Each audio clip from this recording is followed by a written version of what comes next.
We have a stall. Do you place your trades on Discord? I'm finding that I am not quick enough. I think, Bonnie, you're asking about the trades that happen here in this room fast. No. If they're fast, I don't put them on Discord. I don't put them anywhere else because then somebody lands there. They don't know the context. We might be out of it. It's just hard to maintain. If you come in here and you say, what's on the table, I'll offer it to you.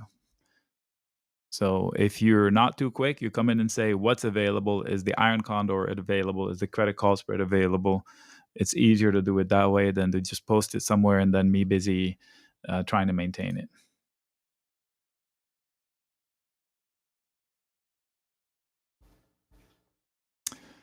Okay. So let's, speaking of that, let's go check on the Iron Condor or the credit call spread. So it's still winning. That's weird. We're higher high. Enough time has passed, and maybe the VIX dropped a little bit to where the actual credit call spread is yielding results. It's not quite 50% of the maximum gains, but it's pretty darn close. The credit put spread as well is definitely 50% of the maximum gain. So if you are lucky enough to actually take a full blown Iron Condor this morning at the open, you would be out at this time. Show it. I did. When you were here, you asked me about it. I showed it. This is it right there. This was the credit call spread. This was the credit put spread. 59.80 credit call spread. I sold the 59.80, bought the 85. Expiration today, SPX. I sold the 58.95 put, bought the 90. So together they would provide about a 20% reward, maybe up to 25 if you want to stick it out to the end. These days, it's hairy at the end of the day. Range bound trade, doesn't care if you go up or down as long as you don't breach the levels that were forecasted by the platform. So this bets on the Delta 15 surviving the strangle. You can do the same with the SPY or a similar setup, but a few problems arise. If you do that with the SPY, these are assignable tickers. They trade like stocks. The ETFs, they trade like stocks. So some people's platforms will go in and the broker will go in and close your position for you in the middle of the afternoon for fear of assignment. With the SPX, it's a cash settled index, so it's a matter of math.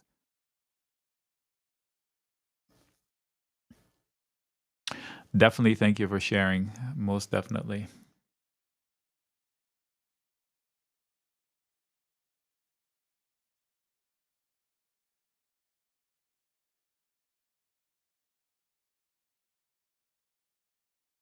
And we're breaking out from the overnight highs as well. Now these guys are getting in on the action. God help us. The XLI, I don't know what else. One of these guys I don't have eyes on. It must be a tech one. I'm going to run through all of them. XL, definitely not the XLP. XLC, XLK probably, yeah. XLY, nope.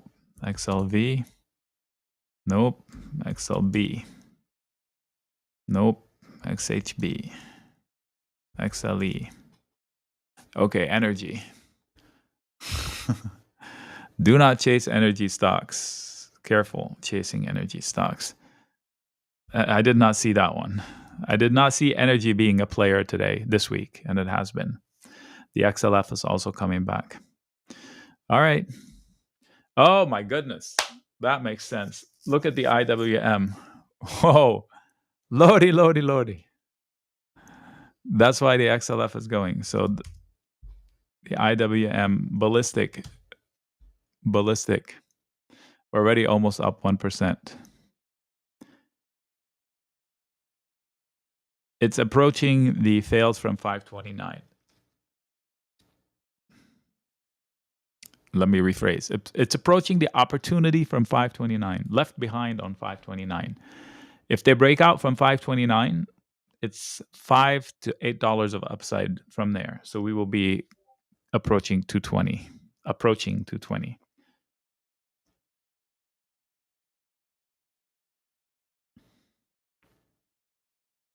I don't know how my portfolio is green today. I must have some defensive stocks that are working really well for me. Oh, I know how. Okay, never mind. Philip Morris and gold.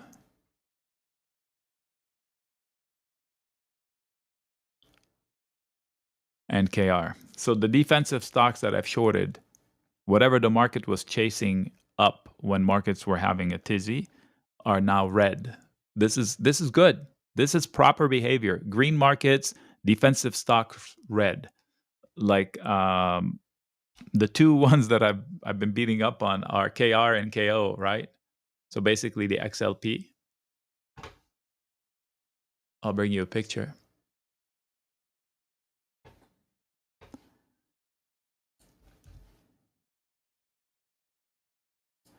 That's KR and that's KO. Basically the XL, McDonald's, these guys. They've been rallying when the markets were having difficulties. And up until now, when the market bounces, they don't fall. They rally with the market. But I knew that eventually money will have to come out of this to feed the rally. Like if you want to buy Nvidia and you've been quote hiding in Coca-Cola, when are you going to sell Coca-Cola to buy your freaking Nvidia already? If not now. So that's what's happening today. And I'm short the KR and the McDonald's and Philip Morris as of this week. Philip Morris, that's the new one. They're all making me money. Philip Morris is just starting to kick in. That's how. The QQQ is losing me money. I am short a QQQ call spread, which I balanced with the credit put spread, but it's under fire and it's for Friday.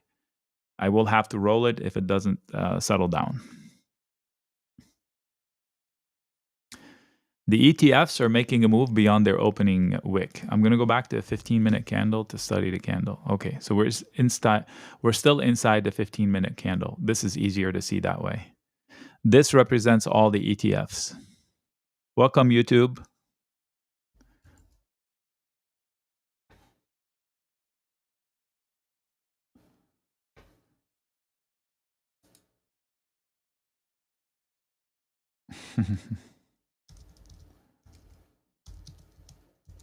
Melt up is right.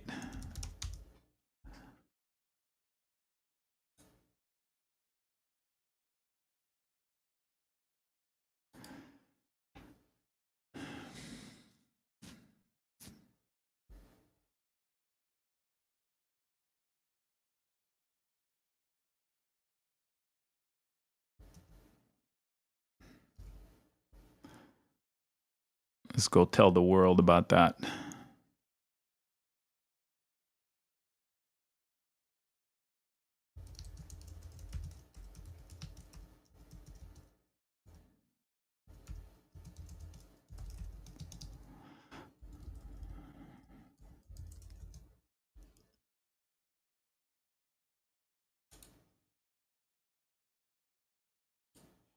Mm-hmm.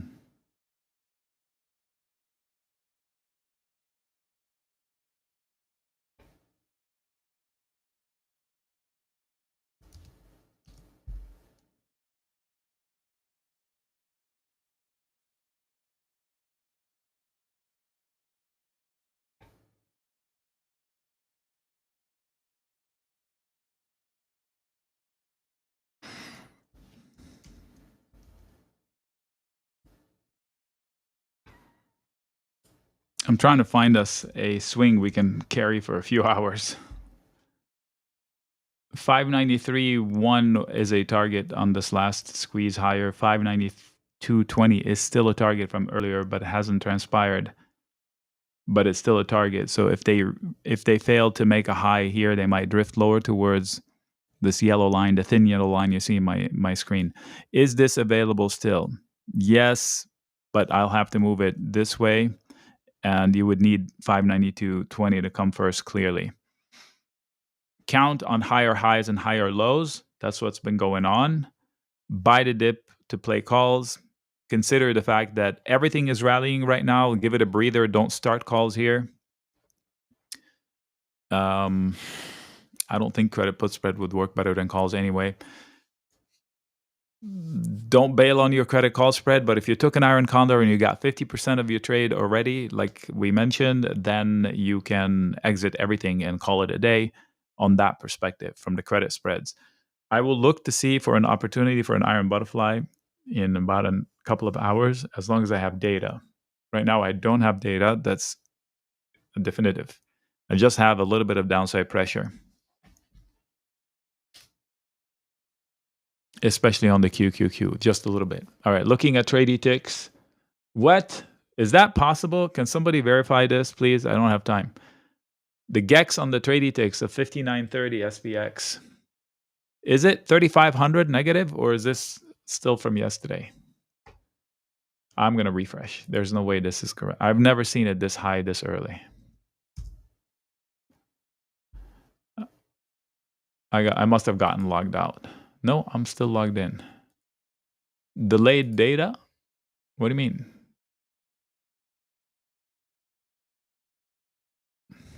Interesting.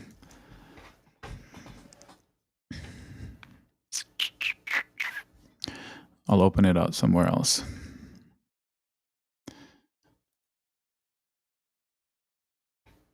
I'm not logged in. All right. Let me go and get it refreshed. There we go. SPX. I strike. Nope, definitely not. Phew. That was crazy.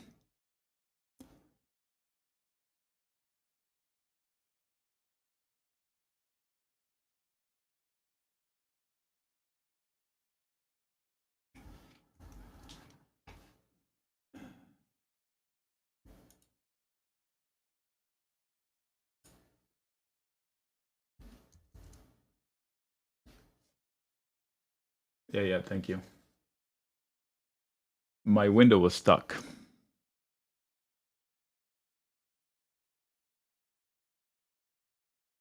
Palantir is red. Woo-woo. I'm short Palantir for the rest of the year.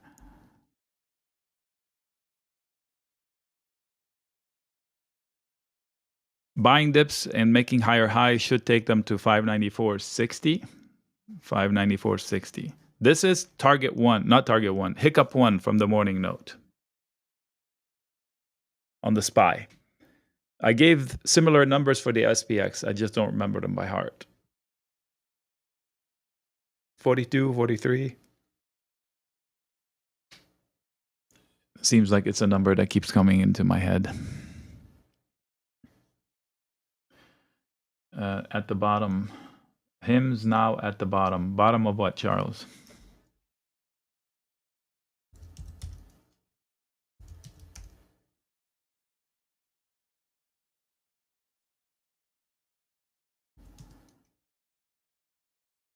Of this drop. You're trading it today?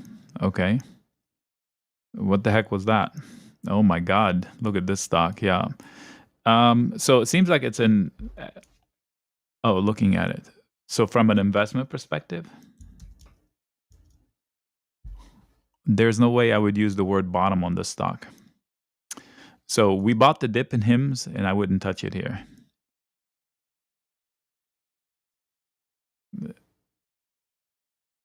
Right. But what is the speed of your trade? You're trading it today or what? Okay. So you're just looking at it. You're not. You're trading it today. Okay. So it retraced the whole level. I don't know why it spiked. Is that headline going to re-emerge, or did they exhaust enough buyers to where they might lose the support and come back down to 52? It seems like it's vulnerable. I wouldn't buy a call, if that's what you're asking me. And maybe you can convince me to sell a put spread, but it seems like it's headline ridden, and that wouldn't be for me. I wouldn't want to trade HIMS short term because it seems to invite headlines out of nowhere. Case in point, whatever happened today. I don't know what caused it to go up that much in one day. I guess we can find out here maybe. They're buying, they're looking to buy a company.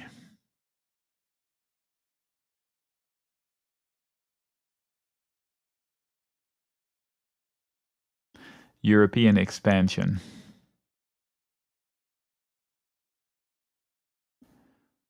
It's a great business model as long as this continues to be legal. And if they indeed want to go into Europe, that's a whole new market. But it's getting saturated. There's so many companies doing that, not to mention Amazon. So there's a bunch of companies offering that service, hims and hers. So yeah, not for me.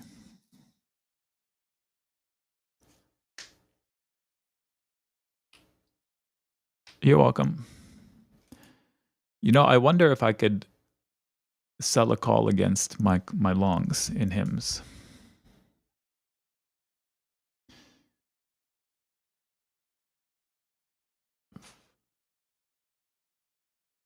Whoa, that thing has so much.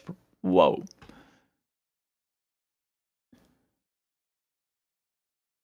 So much premium. Like the highest call available is 95 if I go to November, and they'll pay you $700 for it more. How much will they require for me to sell it?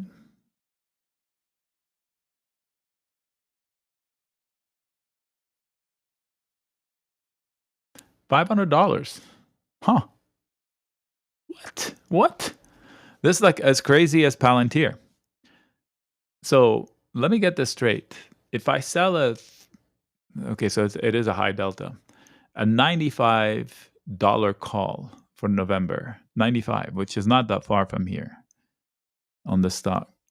They'll give me $700 and only require $500, $560 in margin. What?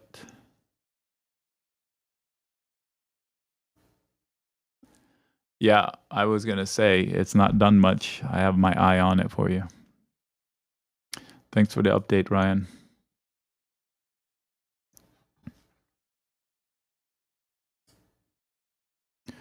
That's bizarre. So you go to sell a naked call in a stock that moves that much, and I looked at the 95, which is the highest available call. They don't have higher calls than 95 through December. They'll pay you $700 for November, and they only lock up $560.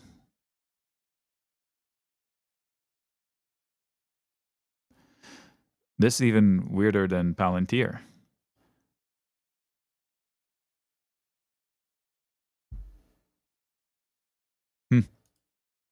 I don't know what to make of it right now.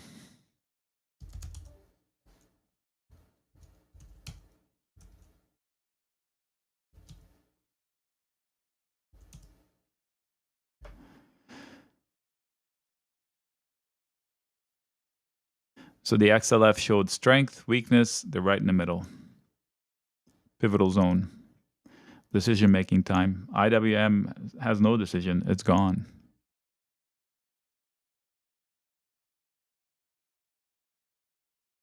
If I'm writing calls and I get a burst to 94.4, I would start exiting. I think 94.5 and 6 is the initial target of the. If I'm looking to chase up and I'm afraid to buy calls against this fail, I would wait for them to pop and get calls on this side. Or if they give you a dip and you believe in the upside trend, buy calls here or here.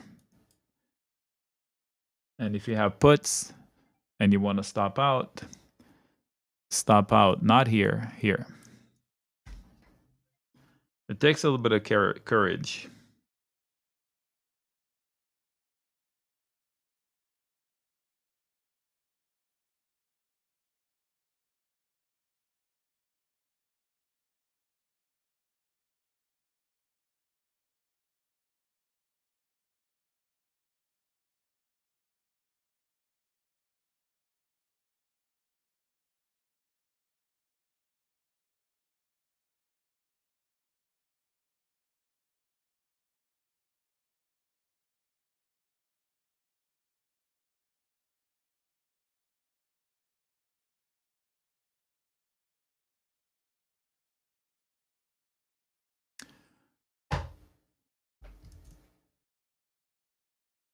We are buying dips since yesterday.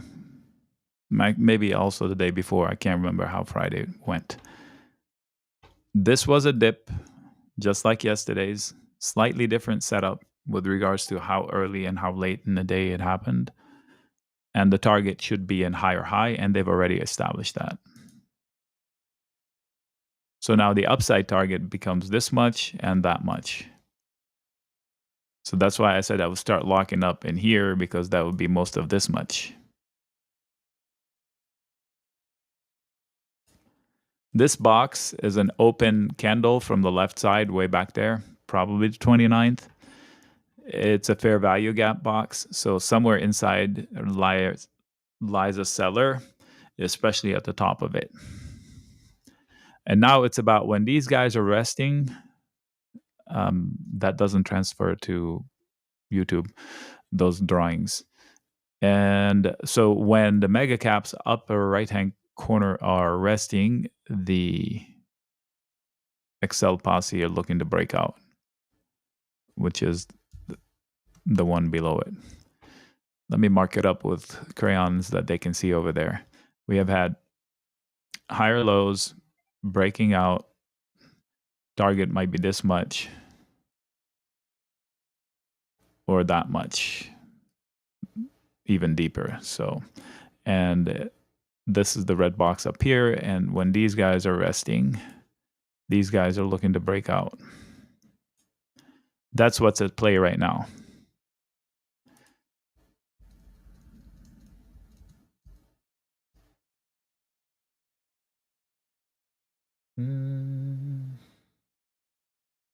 Reloading VIX calls for August. Okay.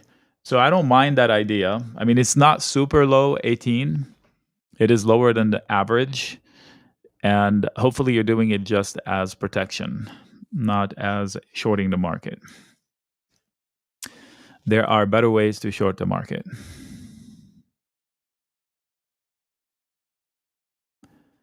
Okay. But if somebody has a portfolio of stocks, assets, they don't have to be stocks, and you want to establish a position that would be balance out your assets.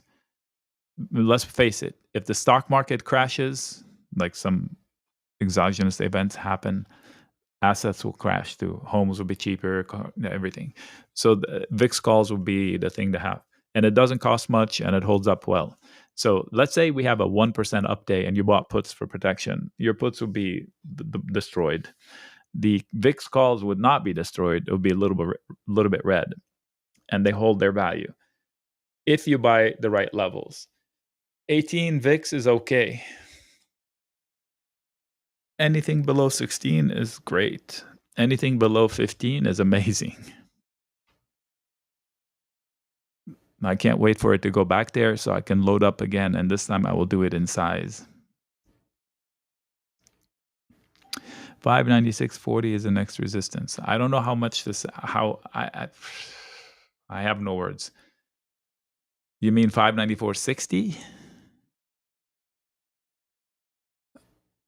My notes. Okay, so my notes, let's go to my notes.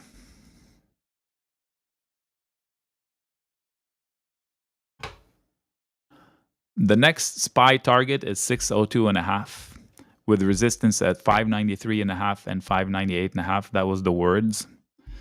And also we need to hold support. Okay. And then I gave you lower, a more detailed SPY look. 592.5, 593.5. Oh, you're referring to the 596.4. There's in between.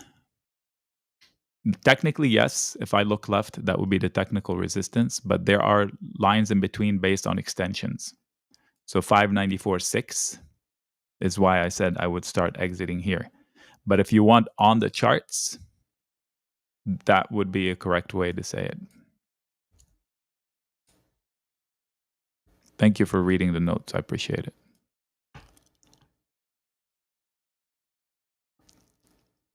On a higher time frame, I would look at 596.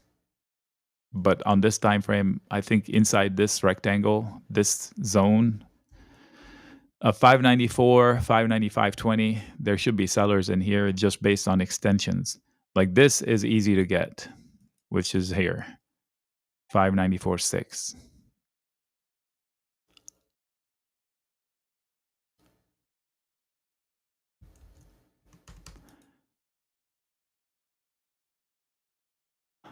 Why not have confidence to do more calls? If you're short, you should have a lot of confidence doing calls, because what you in fact would be doing is making your position stronger. You would sleep better. So I've said it before. If I wanted to take a position in size, long or short, I would take a small position opposite shorter term, and this would make my position bulletproof. I'm not sensing that from my calls. I think you have a timing issue, to be honest. Yesterday, I gave you specific instructions and you opted to do something different. Like when you said you rolled, it was too early to roll. I don't hedge a put position by selling a credit put spread. No. I would rather buy calls. I told you turn your bought put into a credit put spread, so then you join them and get your money back, and you wouldn't be defending anything. But you didn't give me a chance to actually help with the setups, so I can only provide the information. So there's not one way to deal with a bought put. Okay, then we're good. As long as that situation did not get destroyed, then you're fine. And then I suggested one thing. Do you remember what I suggested yesterday to you? You're trading too much. Slow down and get better bets, bigger, better bets that don't require so much attention.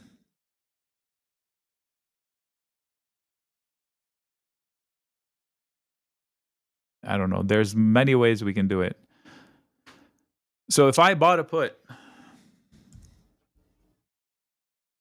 where's my cursor? If I bought a put at 5,300 and this guy starts going away from me and I didn't stop out in time and I see it's going to go, I sell a put here and I turn my position to a credit put spread. That would get me even.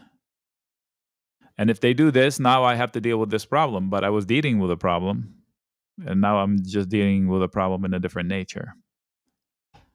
Okay, and you can do it differently. You can sell a put here, get cash, and then sell a call spread there.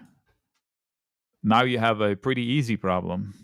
You're still short and long at the same time, and you need nothing to happen to win. So there are ways to handle this, but I can't manage your portfolio, anybody's portfolio, not speaking to you specifically. I can just provide help. 595.50 is resistance. I'm trying to stop out. Okay. Sell puts here at the spike.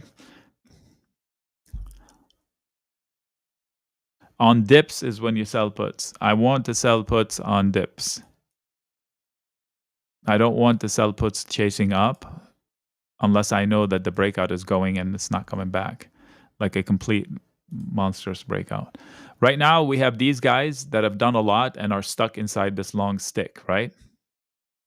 Even though NVIDIA keeps making higher highs, somebody else is taking the bids away from it. I don't know who, Apple, the combination of the rest. Now, this is all NVIDIA and AVGO, this one.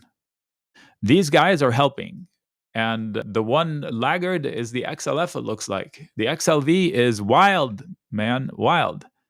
Wilder than the XLF. Look how wild this is. Check out the XLV. Wild because they go up, they go down. So overnight, they fell, they rallied. They fell, they rallied. And look at the wildness of this. It's just crazy stuff. This ETF. And then you have the XLI and the XLE. Crude oil is going up against resistance, so the XLE should stop rallying. And the XLY is Amazon and Tesla, I believe. So what is Amazon doing? Not much. So there is always a soldier willing to take this ETF up. And right now, probably the QQQ is not making as much headway because the QQQ doesn't have the XLs. Let's see here. On the last minute, like this one is stronger than this one. No, they're both strong. They mirror each other. Have they caught up to each other? No, we're still double. The Qs is double. And the RTY is double the Qs. So we have double, double, single. S&P is doubled by the QQQ, which is doubled by the small caps. A triple double, double double. I don't remember these situations often.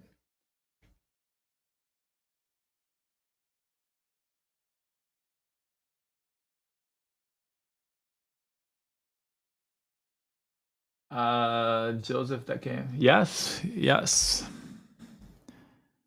Jake, 1 second. Good to see you here. You made it.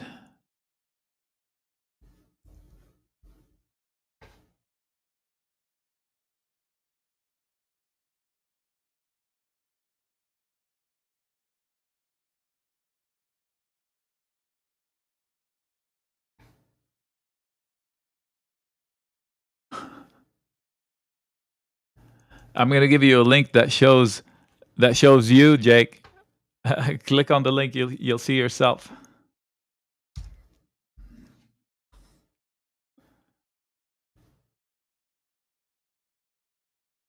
I haven't seen the video, so that'll be funny.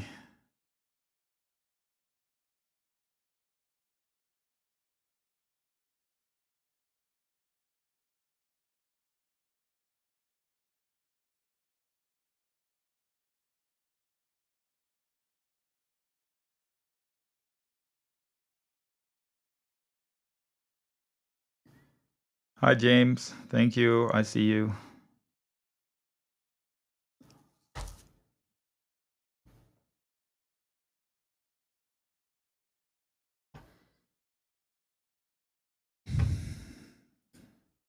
Yeah, so be careful shorting the QQQ this week. We have AVGO earnings, so make sure you use out weeks. So don't put your back against the wall. I will not be short into Friday if I don't get relief on my credit call spreads. And if I do, it will be like an iron butterfly situation.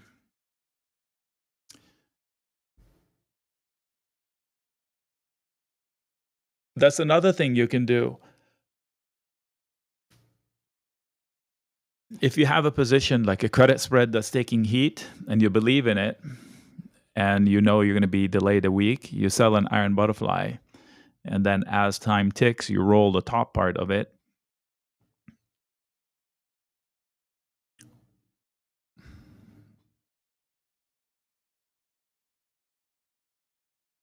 The mega caps are joining the breakout, except they have that long wick in the morning, so it's kind of a different statement there. It's not quite of a breakout, it's recovery of the highs. The VIX complex keeps making lows after lows, complete disaster in the VIX, lows after lows. I have not re-engaged with longs. Last time I did, overnight gave us profits. CoreWeave, yeah, is it doing CoreWeave things as you guys said the other day?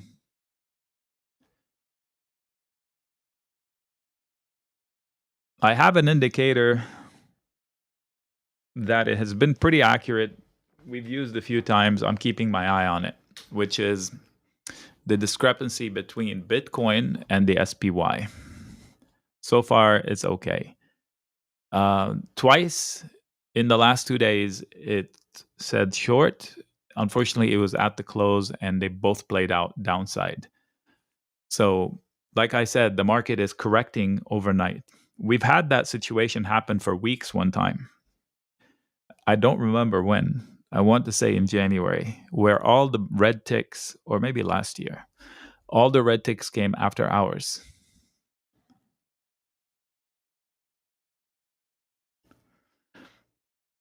Yeah, the VIX is definitely not seeing any hiccups in the next 30 days. That's what it says. The VIX only looks out 30 days, not now. Mathematically, the VIX is a calculation of the options for the S&P 30 days out, 28 to 35 days.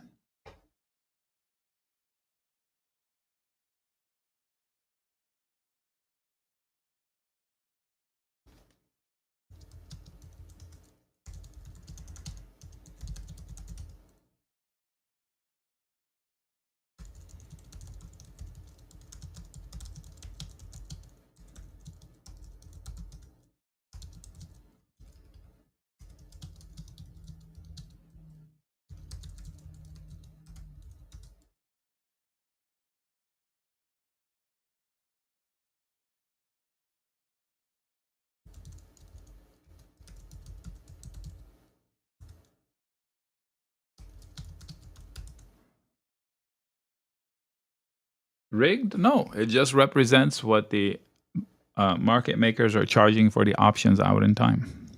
Rigged. It's no rigged. Then if you had a bicycle to sell and you want to sell it today for $10 and tomorrow you decide to price it for $100.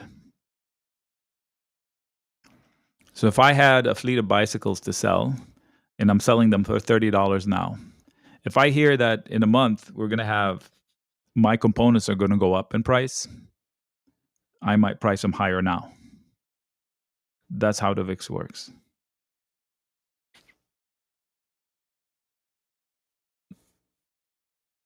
If you tell me you're going to pick it up in a month, I'll write you up and I'll charge you a higher price because in a month it's going to cost me more to make.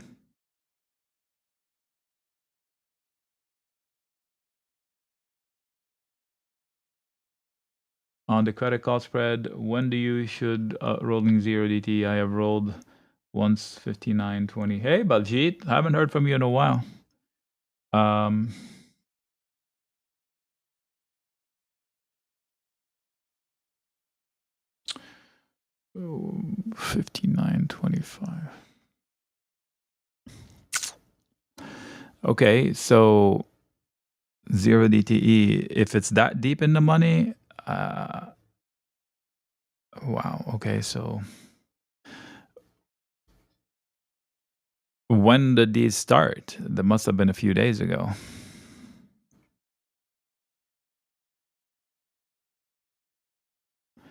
Nice work, BC.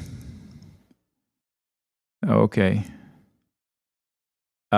If they have a 75 delta, that's I mean, you need a really big drop for you to make anything. I would roll it now, and I mean, at this point,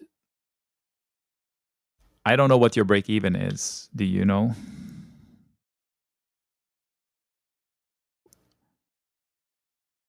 If you know where your break even is, that's a broken trade. I mean, you're going to carry it for weeks at this rate.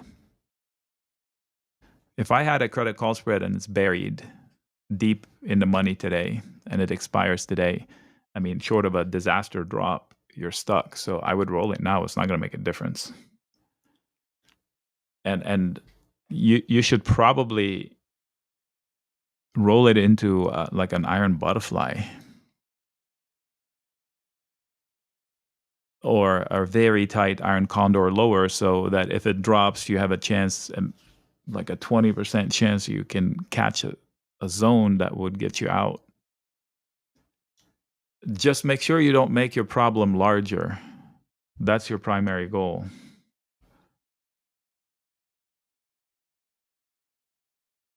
80, 85? Okay.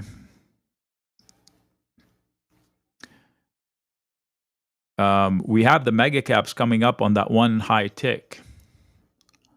You see it from the open. It's either a trigger to go up 2% today or ding, ding, ding, ding. Okay, we've gone as much as we should today.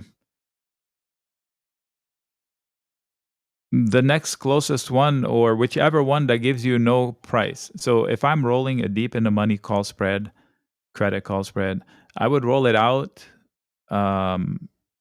as far out as it doesn't cost me money. Or if you roll it to tomorrow and it's a credit, move it higher. Okay? And sell a credit put spread.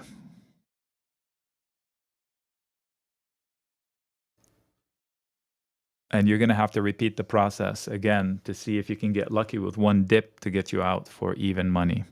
But you have to keep track of all the credits and expenses so then you can make a decision on the fly with regards to break even. I know you're pretty copious with your notes, so just make sure you have the numbers ready for decisions on the fly.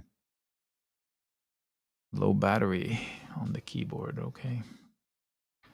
We can solve that.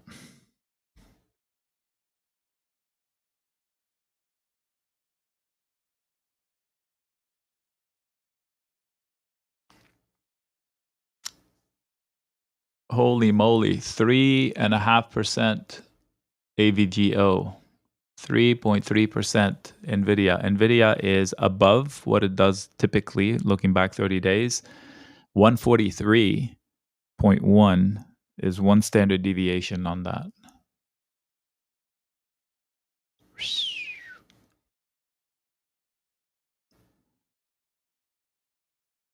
And the XLF is not doing it yet. Imagine the XLF joining.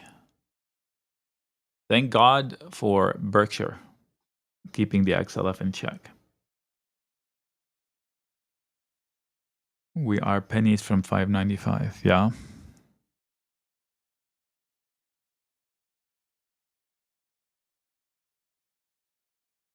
We are pennies from the all-time high. Pretty close. Inches. So this morning, somebody was talking about Kramer saying we haven't hit a bottom. I find it really weird that we're talking about bottoms when we are at all-time highs. I don't understand that whole conversation, so I'm out on that conversation. When we're all-time highs, never in a million years would I think that we would be talking about bottoms. It shouldn't be part of the conversation. How about targets, goals, instead of bottoms?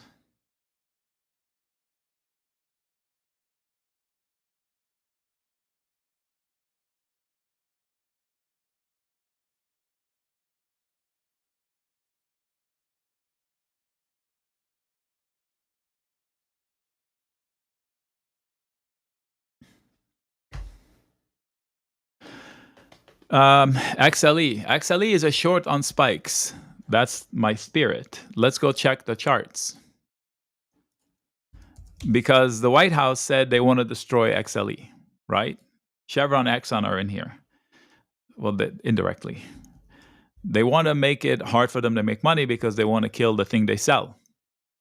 As it approaches 84.5, 85, it should find resistance. So for me, I would sell a call spread in the XLE.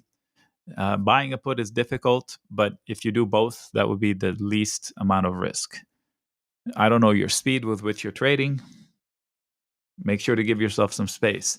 I haven't traded the XLE in eons, but you should know that two stocks are almost half of it, Chevron and Exxon. You might find it easier to trade Chevron and Exxon like I traded Coca-Cola versus trading the ETF. I don't know. I'll leave it up to you.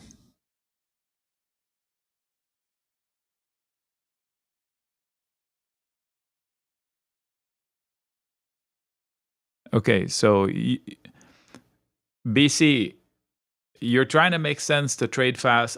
I sense I don't want to be picky about you, but you're posting, so you're telling me how you feel and how you're trading. May I make a comment? I'll make it in private. Can you read my notes in private?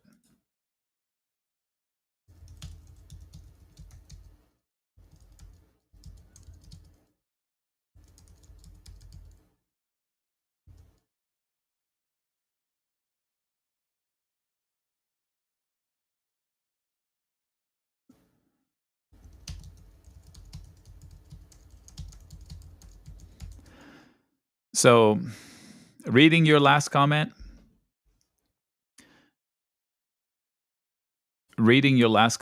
it tells me you need to segment. Okay, can I help you segment? First of all, get your opinions out of here. For here. What you think about the economy is not what you're trading here today. Trading here is just based on these lines that we have on the charts in front of us. And yes, you can short shorter or longer term. And that doesn't mean you can't be long shorter term. Which is why I said if you wanted to short longer term and you load up on a bearish position and you take the opposite shorter term, then you can sleep tight knowing you have a good thing going, and meanwhile you're protected. If you're right, you get paid, and the money you spent on the protection is part of doing business. If you're wrong, you've got soldiers bringing you cash so you can unwind everything within days with minimal damage. But you need to eliminate. So you're talking AI now? So first of all, if we're firing millions of people, where are these jobs going? Every month they report hundreds of thousands of jobs created and nobody's getting fired. This firing comment is a talking point.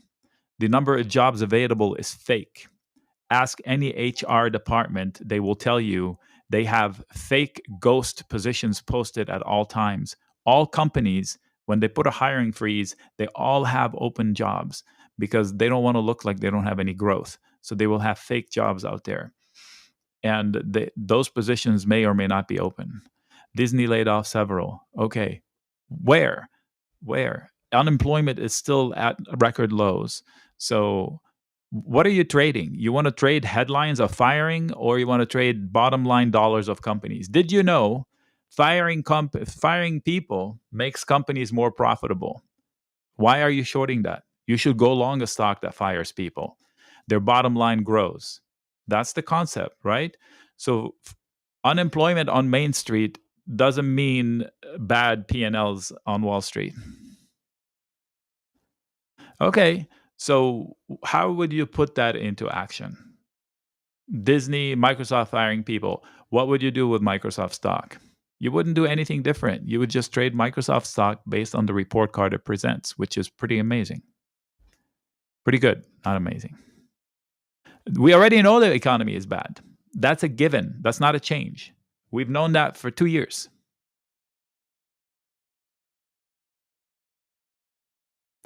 That's also not tradable right now. My comment earlier was about the level of fear in the world concerns geopolitical, geoeconomics, and economics.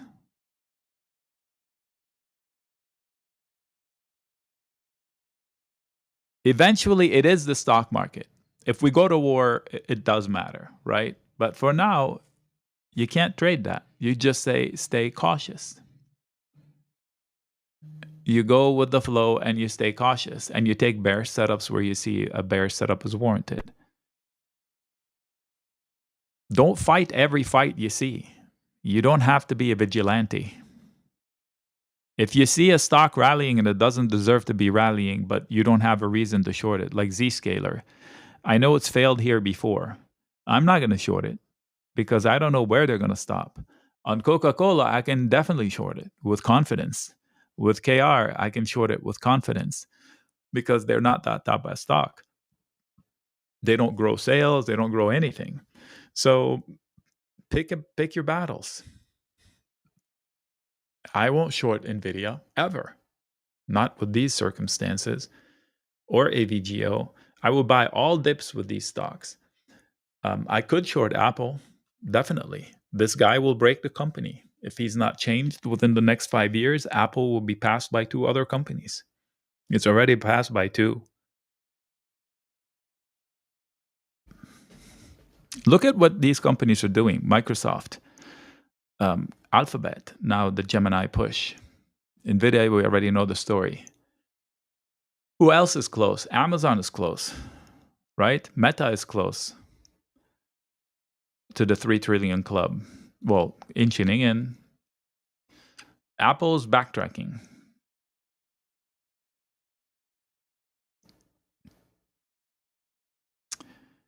OpenAI is on Apple's tail. I don't know what that means. OpenAI what? There's no company, public company. I'm talking about market cap.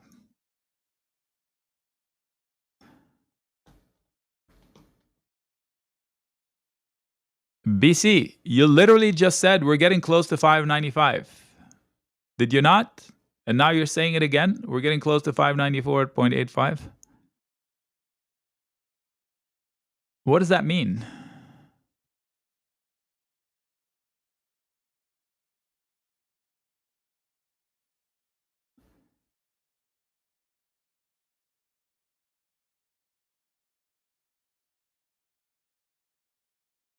Okay, so do you have a system to where how you cut your losses?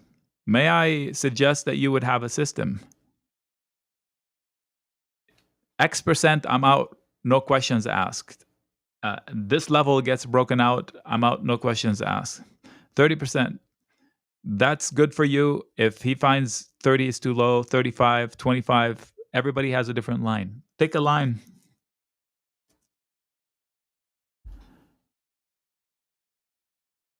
There is resistance. There absolutely is resistance, but they're just buying dips and making higher highs. There's tons of resistance. They're just tag teaming through the resistance. Like these guys broke out first and now they have a resistance. These guys just broke out.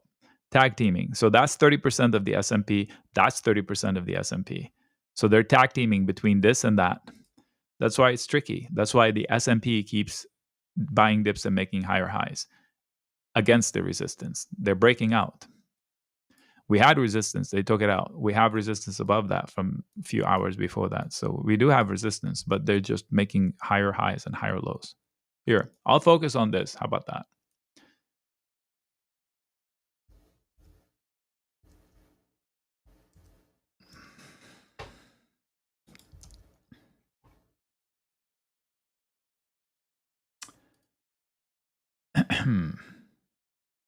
There's resistance from this green box. I'll show you.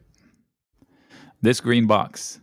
This has been here that captures the highs and the lows, and we're stuck in it. If we breach that green box, the upside is a new all-time high, and then we're off to the races. I've said it yesterday. In fact, yesterday's breach may have signaled that upside in several steps. Only the bulls can foil it. There's no conviction up here. I tell you 1,000%. All the hodlers will run and hide at the first sight of red. There's no conviction. The proof is in the pudding, is that if they can justify selling NVIDIA on an amazing report, they are just winging it. They have no idea what they're doing, the fast traders here.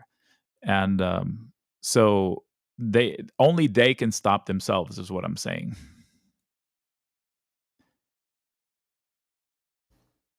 They're giving themselves the benefit of the doubt, and you should too. The only way you beat this is strategic. I'll bring you to in focus. KR. Look at this. Strategic. I'm picking a fight on KR.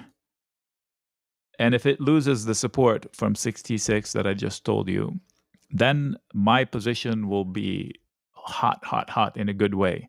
Like we'll catch fire. Okay, so I've been waiting for it for a few days, and I've talked you through it for a few days.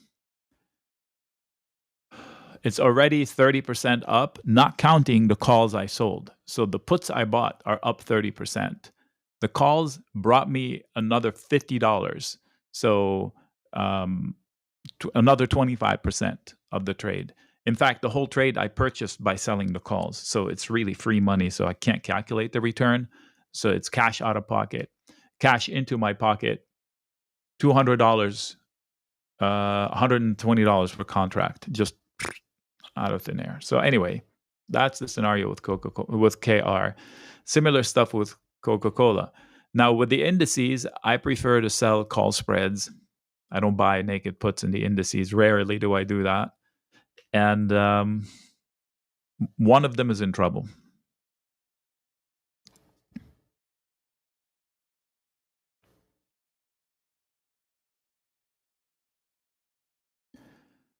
Yeah, this week every dip was bought. Every dip. We had one dip overnight last night. We bought it.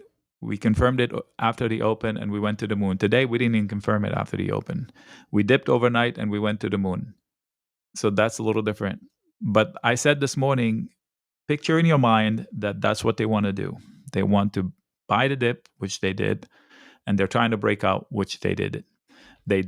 This looked impossible, and they did it. On the back of freaking XLE. That I would never guessed. So they brought out XLE from retirement to help them today. Who's next?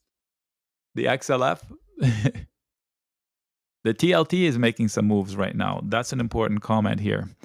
I'm more worried about what the TLT is doing, and I was worried before the CNBC started talking about it. You can go back and read my notes.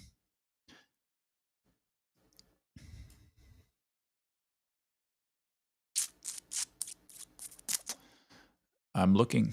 I don't see one single stock doing this. Uber collapses and now it's almost green. KRE? No, it just flipped. Not this morning. The KRE was way weaker this morning. We pulled them up before the market opened. I put them side by side. They just flipped on the KRE. That's really bullish. But even then, it's not nearly as bullish as the XLF. I don't think. This morning they weren't. Let me check. Oh, yeah. Now Now they are. This morning they weren't. But they're still not nearly as happy as the IWM. So I'm talking about the difference. So the IWM broke out from this week's. Okay, that's the level. 206, they broke out. The KRE and the XLF have not. I know the XLF goes hand in hand with the IWM. We looked at it today. I don't know about the KRE. So that's 3 levels of attachment. I think the KRE is leading the XLF, and I think the IWM and the XLF go hand in hand, and they don't agree. So that's the discrepancy I'm tracking. Who's right, IWM or XLF? And the KRE is just extra information.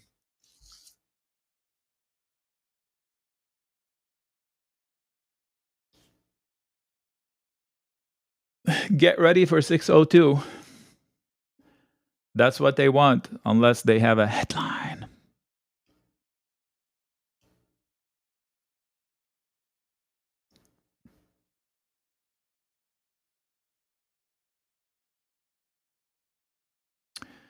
Yeah, 17.9. Last time I bought it, I think it was in the 17s. Let me see. I'll repeat what I did last time. It played out really quickly. VIX, give me last 60 days. How fast did it play out? 5 days. It played out in 5 days. I bought the 17 call, so it may have been a little bit lower. I bought July.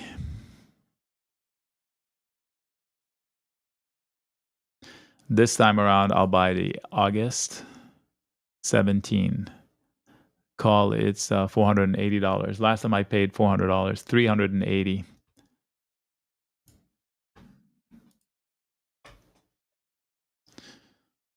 You sold puts on all your puts. Okay.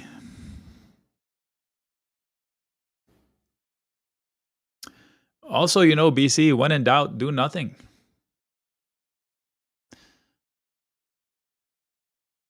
You can do that. It's up to you. If you need protection, now is a good time to start. If you're shorting the market, it's not that great of a method to short the market. Not at 18. I mean, you can build a position, buy half. If you shorted the market by buying 5 calls before, buy 2 now. And you can buy 3 if it gets cut another $1.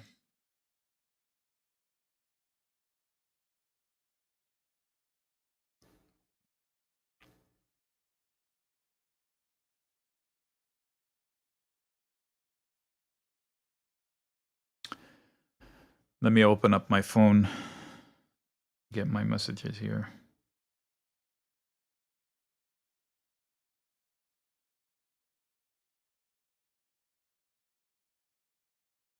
All right, so 6100 ES, sorry, SPX. You can justify 60, 75, like I said before. They just crossed point B on drawing a harmonic. This game's getting heated. They may have just triggered an inverse head and shoulders of $120. Other than what I said about the ES yesterday, I said up to $90, so 9 SPY dollars that may have triggered yesterday. This is what we're tracing out today. So this is from the SPX perspective because it doesn't have overnights. Wow.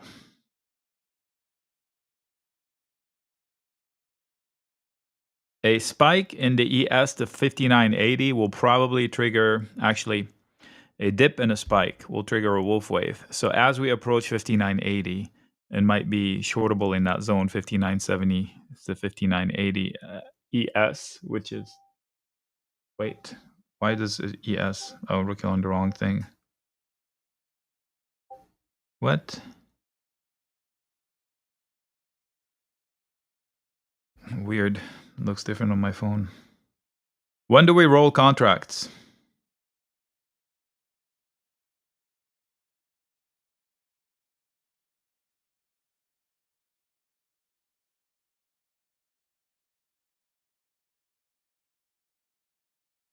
620. Thank you.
$594.70 is the target 2 of that red W you just saw, if they're allowed. They have not allowed target 2 for the last 2 days, well, day and a half.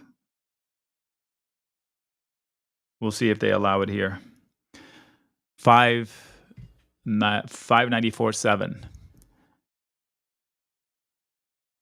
So this red W has 3 targets, 3 major targets. 1 has been met, 2 is down here, 3 is somewhere around 594.5.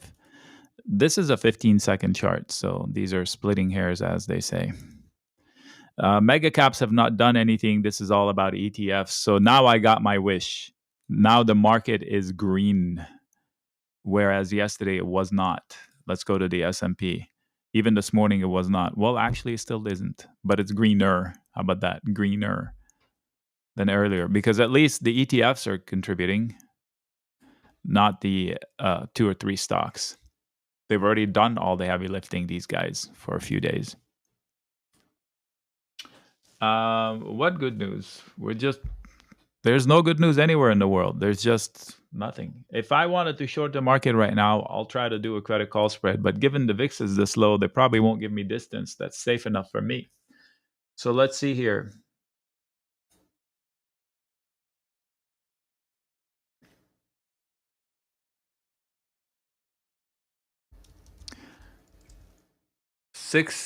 Nope, still 5,985.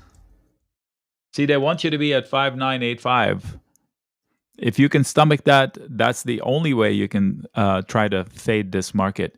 But this early in the day, it might be better to risk on a put than a credit call spread. So if you want to short this market today, the credit call spread gives you $50 and puts $450 at risk. Normally, it's a given. I will take it any day. But with the VIX this low, they don't give me distance. It's only $25 above here. So you can take it, or you can make it aggressive and take $100 just above current price and stop out. So that's another way of doing it. So you take a credit call spread that's at 59.70. Okay, 59.70 or 59.75. How much does that pay? 59.70 or 75. 70. $1.50 you get in credit. 59.70. So now you're risking 350. It's like buying a couple of puts. Okay. The difference is you don't need the drop to happen. You just need them to stop rallying. But in reality, you do need it. You want it to happen. And same level of risk. Buy 2 puts or sell a call spread. Same loss potential. Better odds of success by selling a call spread. How do you stop out of that one? If you collect 150 and it goes to 250, you say, I'm out. That means you lost 100%, $100 out of your 350. So pick the percentage. Is $80 your percentage? 80 divided by 350? Is that your stop out level? Then you add that to the amount you collected and you say, okay, I'm out. Let me give you an example, really give you the numbers on it. So 350, if like Ryan has a 30% loss, so times 0.7, 245. So when it turns into 245, your 145 turns into 245. You can take $100 beating. So that's viable. Sell a 59.70 call, buy the call above it. It's the equivalent of buying 2 puts. And stop out if it beats you by $100. That is the only way, one way to short and leave a little room for error, just a little. So 59.70 is right here. Look, is it 70 said? Yes, we're right here. And the way it works, I collect 1.5-ish, maybe more, maybe less. Credit call spread, 59.70, which is sell to open 59.70, buy to open 59.75 call.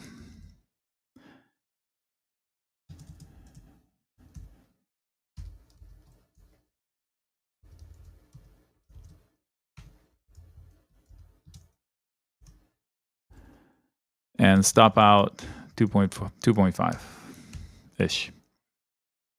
So if this price continues to rally, the value of the spread goes to 2.5. So now you've lost 100. You can say, okay, that's all the pain I take. It's the equivalent of you buying 2 puts and saying, I spent 350 and I lost 100, I'm out.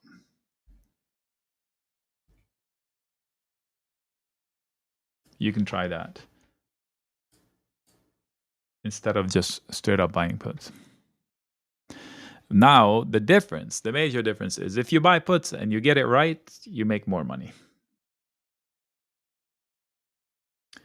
There is just no support in the fear constellation. And you want upside, you wait to see the XLF. If you want to see upside. First of all, the XLF popped and broke out from yesterday. It gave us a 51.05 high. And then it collapsed to 50.4. And I'm not exaggerating, in XLF term, that's a collapse in one day. And now it's back at the upper ends, almost at 50.92. If they want to take the S&P to the next level, send the XLF higher. It is 7%, actually 13% of the S&P. It counts more, actually, as much as NVIDIA and Apple combined.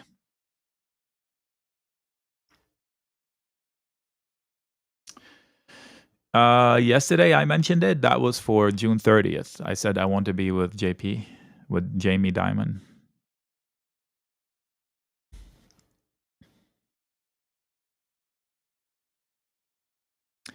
It should be less risky today. Maria, that was for today, but I'm telling you it's risky because they're not stopping. They have the XLF looking to break out, and they have the VIX can't stop pooping itself. So you have to have stops. You can't tell me, do I roll it? You should stop out of it. This is a trade right here, like buying a put, not anything I would roll. Okay. Oh, you're in it from yesterday. Okay.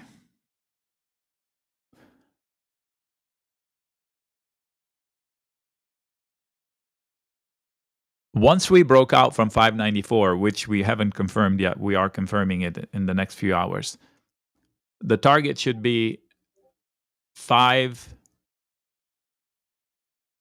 No. Yes. $5 to $9, like I said yesterday. So they basically have no resistance. They just have areas of difficulty within which they're going to have to struggle back and forth and then make a higher high. It's been a one-sided affair. And if I'm interpreting it correctly, it's the retail, because all the reds come after hours and all the greens come during the market hours. You can explain it that way. The pink bars are exactly where we're at. I bet you, if I look at Tradietics, let me see here. 525 is the highest gamma on the Qs. That's $1.50 of downside. 594 is the highest gamma, so that's about $1 of downside. And the SPX 5965 is the highest gamma, and we're almost there. Okay, let's look at a different thing from them.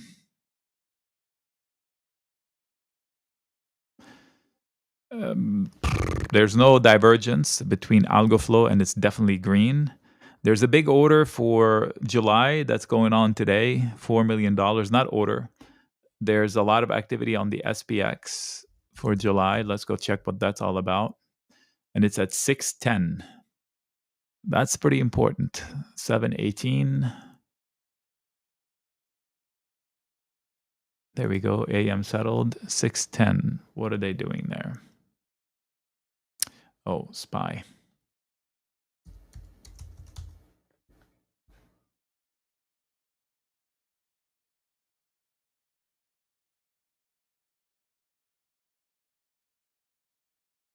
Oh, huh. Okay. Okay. What?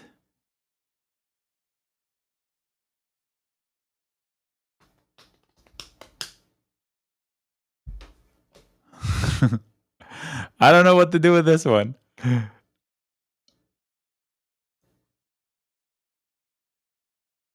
I don't know what to do with this piece of information. Today, $4 million put purchase in the SPY for July at 610.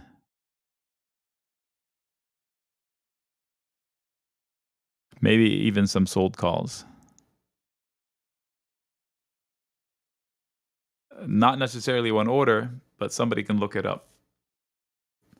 The total transactions today that stick out like a sore thumb is for July 18th, 610, 2.9, 2,900 put transactions deemed bought because the buyer is the initiator of it.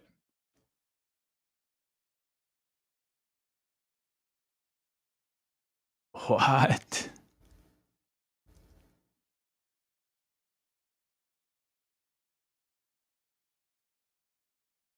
It's $1,900 times 2,900 units.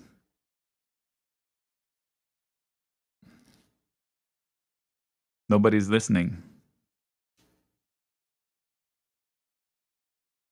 They're bought. Initiator is a purchaser. According to Tradietics, it's a bought transaction. Clearly, they have two sides, but they deem it, quote, bought. You guys can research it. I don't have time, but you can research it to see if it's all one order, like 2,900 puts for 610 for July 18th. If you guys want to delve into it and find out that it's one order, yeah, SPY, July 18th.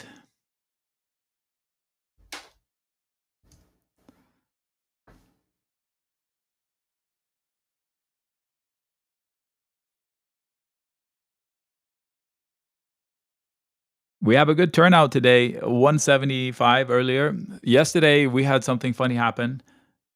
40 people dropped off right away. You guys got automatically kicked out. I don't know why. It was a glitch in the system. 25 of them came back. The rest gave up on the day. I am floored by the resolution of how technically the Excel posse came back from this morning's redness. The bunch in the middle right-hand chart, this one here, how they were weak, showing no life, and then complete explosion. I'm curious. I know we've talked about it. I know I've seen it, but I want to see who actually did it. This is them. So materials, definitely. Energy, we've already established that. I did not see this coming. Energy leading us higher. XLY, we know that's two companies. Tesla and Amazon, I believe. This one is tech. We know that. So these were weak. Thank God for that. These I called. Okay, I'm not too surprised at that one. This one is just bat crap crazy. So this was a surprise. This I can explain. This I can explain. This I cannot explain. Materials. What's the dollar doing? That would explain the materials. Is it down? No. That does not explain the materials. That red W is still alive for as long as we're below 594, 595.40. So the target 2 is 594.70. That's still alive as long as we're not 30 cents higher than here. I have a question. This headline-driven market, why not trade news versus price action? Okay, so how do you trade news? Do you have an inside scoop on the news?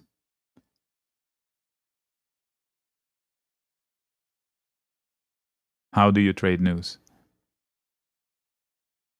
The only way to trade news is if you know about it. No, I mean, I'm open, but how do I trade news? Yeah, but how do you do that? How do you do that? You buy calls when the market is rallying on the tweet, or you buy what do you do with it? We are trading news. We just trade the lines. This AM, like what would you have done today differently from the news? What news would you have traded today? Where? Tell me what news today would have gotten you in calls. You tell me what I need to do and I'll do it. You just need to tell me. I'm honestly asking you, how do I trade the news? Do I buy a call because I know tomorrow there's going to be a headline? That would be one way, but I don't know if tomorrow is going to be a headline.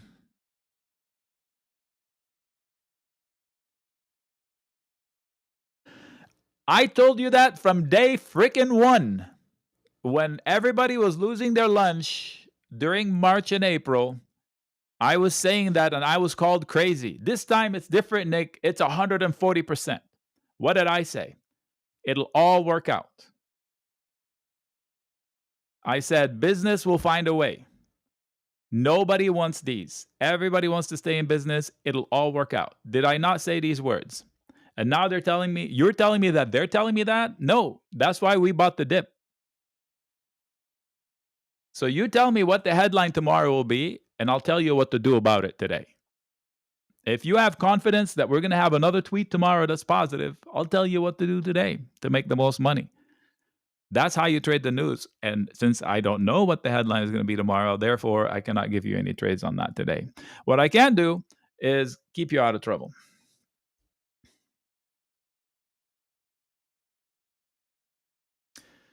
So go read X, and you think you can foretell the news for tomorrow.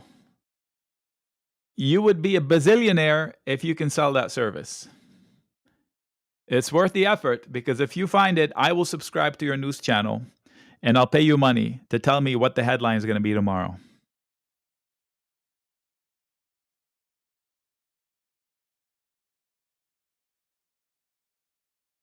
You're trying to change a system that you're working with because it's not working. And I'm giving you advice as to what to change about it that is not as drastic as you ditching everything. You're basically digging for gold and you're saying, no, screw it. I'm going to go be a chess player today. That's the equivalent of you ditching a system that you've been using and trying to find something completely different. Anyway, I love this. This is full circle conversation. That's hilarious. Just because you're having a red day doesn't mean you need to reinvent the wheel. I don't need a new system. My system is bulletproof. I've been doing it for decades. You can learn it or you can fight it. It's up to you.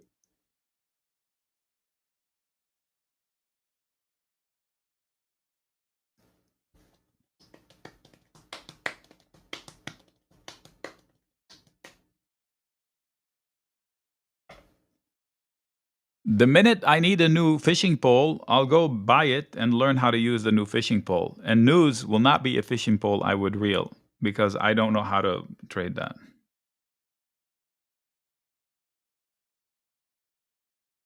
That's my best advice I could give you.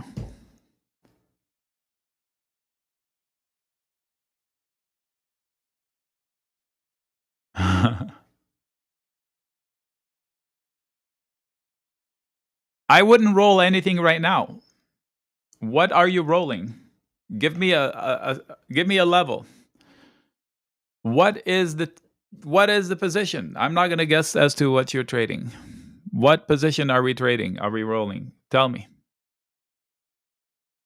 By the way, the XLV just broke out, that insane healthcare ETF. I will bet money they won't talk face to face.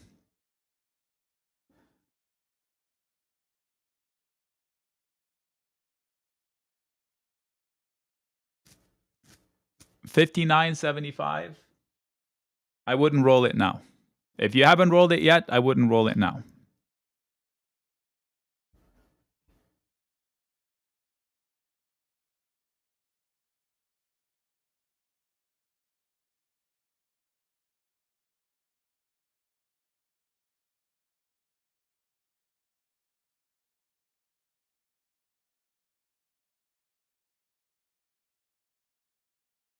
You can buy calls and hold them, sure.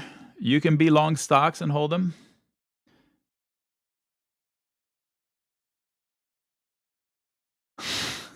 What happened with my Larry? What happened?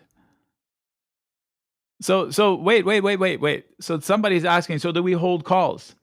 You can you can hold calls if you. So this is a momentum breakout from point A to point B. Okay, you just need to determine what are you doing, and be okay with it. You're experiencing FOMO. You're seeing green ticks and you're not on board. Raghu says the joy of missing out sometimes is pretty darn good. Don't scalp. If you buy a call and it's working, leave it. Book at profit levels. Okay, so musical chairs continue until the music stops. Tell me how many people saw the last correction, the last set of red ticks. How many people saw it? Zero. How many people were able to get out of their calls? Zero. Everybody got stuck. All the calls got burned. Everybody got margined. Okay? The people that didn't get margined are the people that are reasonable on the way up. Those are the only people that did not get margined in this room. Everybody in this room got margined, except the people that were shorting along the way, that had balance. And even then, it was tough not to get margined.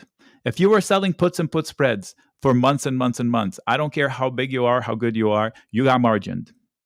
And in my book, when you get margins, that means you blew up your account. You locked up your account. So you can ride if you know that you're momentum trading. Absolutely. You hop on board, you get in and out the train based on levels that you keep track of. But you don't load up and sit on it, and you don't try to short it short term when you don't have anything that's working for you. So there's a million things you can do. You just need to decide what you want to do and what you're okay seeing and not chasing. I am totally okay seeing green ticks that I'm not part of. I'm totally okay with that. I've been doing it for a long time, and I know I'm not going to capture every opportunity. And my trades are never superstars. Like, they're not like, oh wow, look at that, he did 860% in 2 hours. Like the Nvidia, the Benzinga emails. Look how Matt Maley made 960%. Meanwhile, it's $30. It went from 3 cents to $30. So that doesn't pay the bills. That doesn't build the portfolio. You have to decide what you're doing. Are you a person who generates income from credit spreads to establish a baseline? That's what I do. And then if you want to build a portfolio on dips when everybody's losing their ass and losing their lunch and afraid, oh my God, can't you, 140 tariff, this and that, and Trump said that, and who said what? You do your homework off hours, you're ready to pounce. You see a drop in NVIDIA without hesitation. Last year when NVIDIA fell to 108 out of nowhere, we sold puts in panic. Somebody paid us monstrous amounts for nothing. We did it like 3 or 4 times. We just did it in March and April and February, and multiply it times 18 stocks. There, you would have gotten 18 stocks in your portfolio on a dip, and now you could sell covered calls against your stocks. If you're okay establishing a system like that versus trying to reinvent your system every 5 minutes, you would have a happy, long, sustainable career. It will turn into a main gig if you just keep your head on straight and establish a system. Write it down. What's your system? Write it down.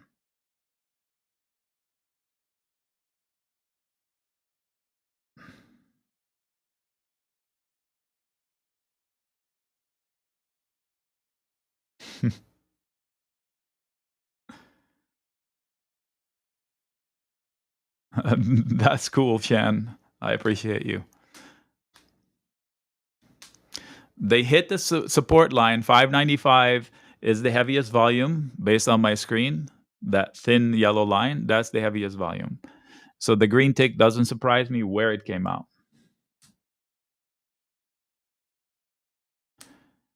Okay, if you're going to post every headline in here, I'm going to ask you to stop. Especially when you just mentioned it or somebody just mentioned it 30 seconds ago or 2 minutes ago.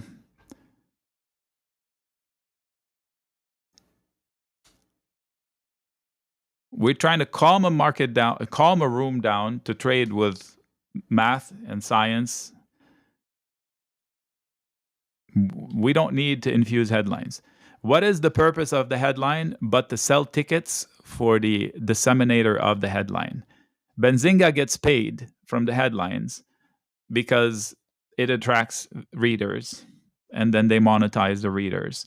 CNN, CNBC, Yahoo News, they get paid from the headlines. The wilder the headline, the better, whether it's real or not, they don't care. So you feel free to read the headlines. I certainly do not see them. I don't need to see them posted here every 5 seconds. Not even every 5 minutes.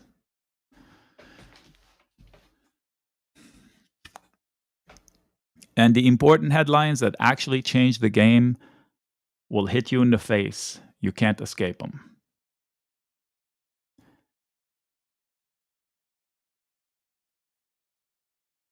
Okay. How to overcome FOMO.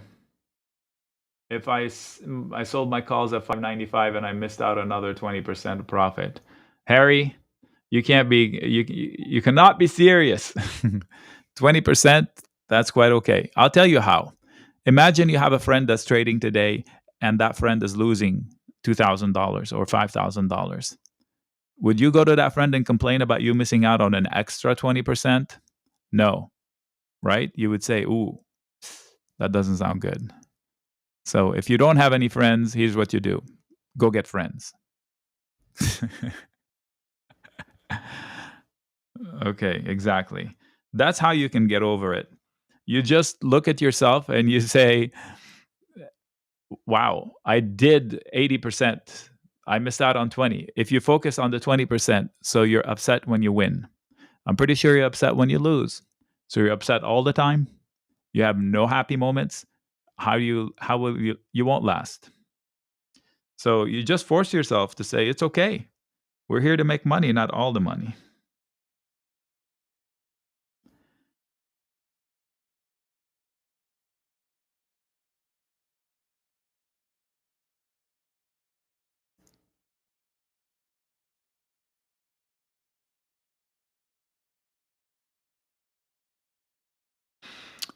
Learn an acronym from Raghu, one of our colleagues. He's amazing. So his acronym was JOMO, the joy of missing out.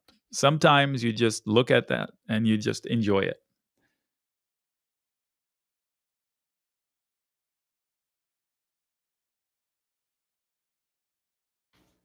Call on Goldman Sachs. All right, give us something to talk about other than this topic. We beat it to death.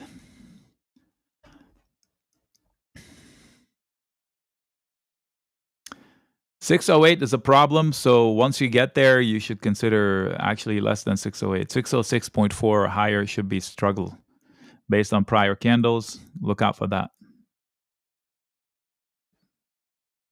Meta, what do you need? Meta showed a lot of promise and then hit the brakes. Yesterday was on fire. What do you need from Meta?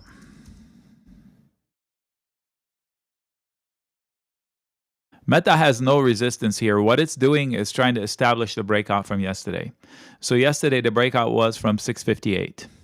Okay, so it broke out from this area. In the next couple of days, as long as it stays above this area, it can go lower, but not much, and goes back up to this area, then you've confirmed the breakout, and it's you can't short it.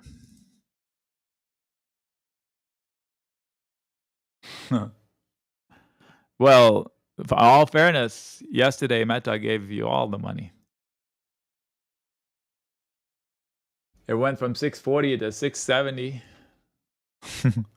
That's a lot of work.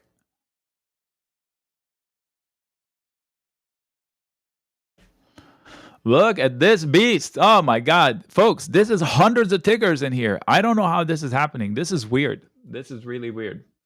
The small caps are up 1.5%. That's 3 times as much as the NASDAQ almost. Definitely 3 times as much as, that's too much. Sorry. Yeah, 3. That's too much. Usually it's about 1.5 to 2 times.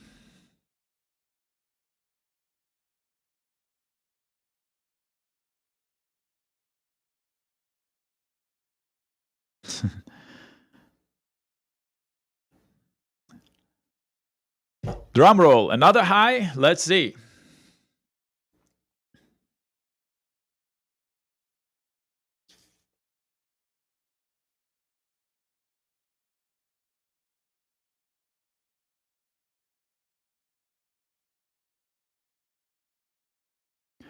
What? We're talking about America winning? Winning what? What are we talking about here? Lord have mercy. The economic war. They already won. It's us to lose. It's like I said nothing, I swear. All right, you guys enjoy the conversations. No, I get it. I know what you're saying. Spelling is okay in social media. We do have a stabilization in the VIX, maybe. Stabilizing, maybe.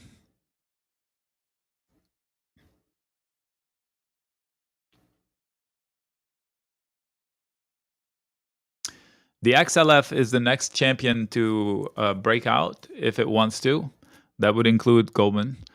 They are 8 cents away from a breakout. Now that 8 cents is important for the XLF.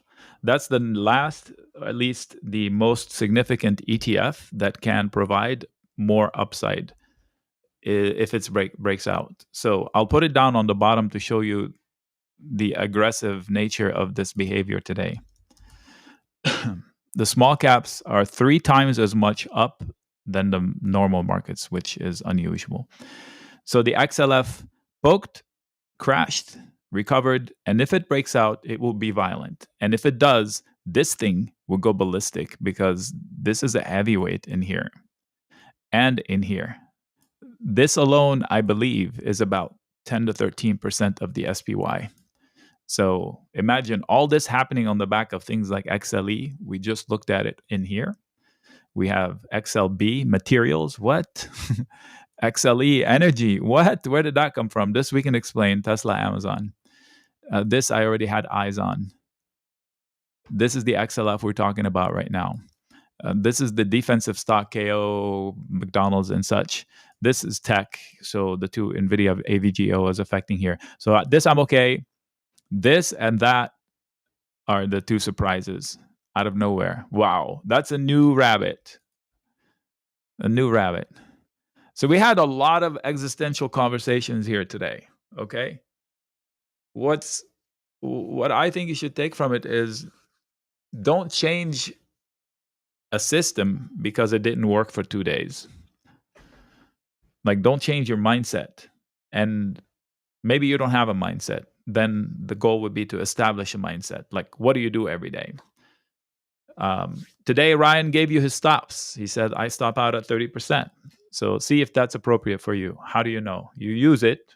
If it feels good, you stick with it. If it doesn't, if you feel you're getting stopped out too soon, then you ratchet it up 5 points and you try that, and you ratchet it up 5 points and you try that, or you tighten it up. So maybe 25 is better for you.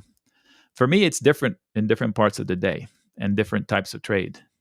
As long as you have a system, that's what's important. Other than that, good luck trading the headlines. If you establish a system that tells me what the headline will be tomorrow, I'll be on board. So you guys are telling me that today we're rallying on the fact that China will talk to the US. So we have that for Friday. We have the jobs coming on Friday. That's scheduled. Wednesday, we get the preview of the jobs with ADP. So those are potential catalysts. And it seems like unless the catalyst is super bad, up is the direction. The knee-jerk reaction, we want to go. The VIX is stabilizing. So I'm watching that.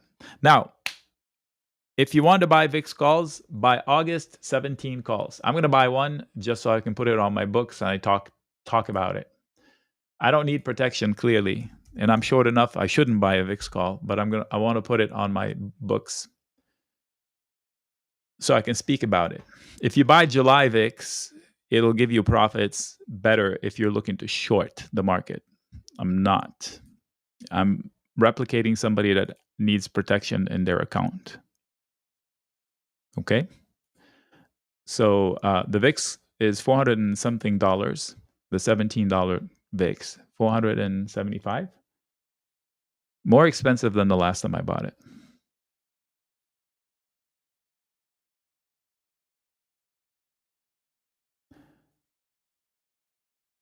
They want more than 475. They want 480.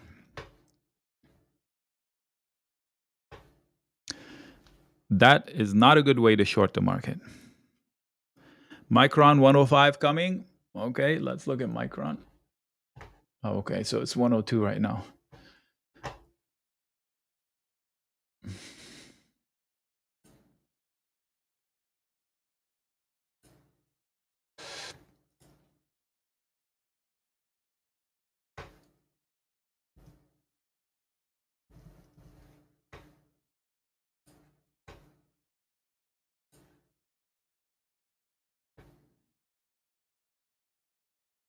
Nick is live people who...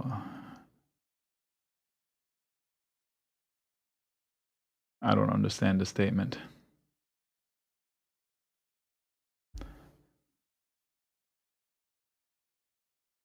Have some trade shared.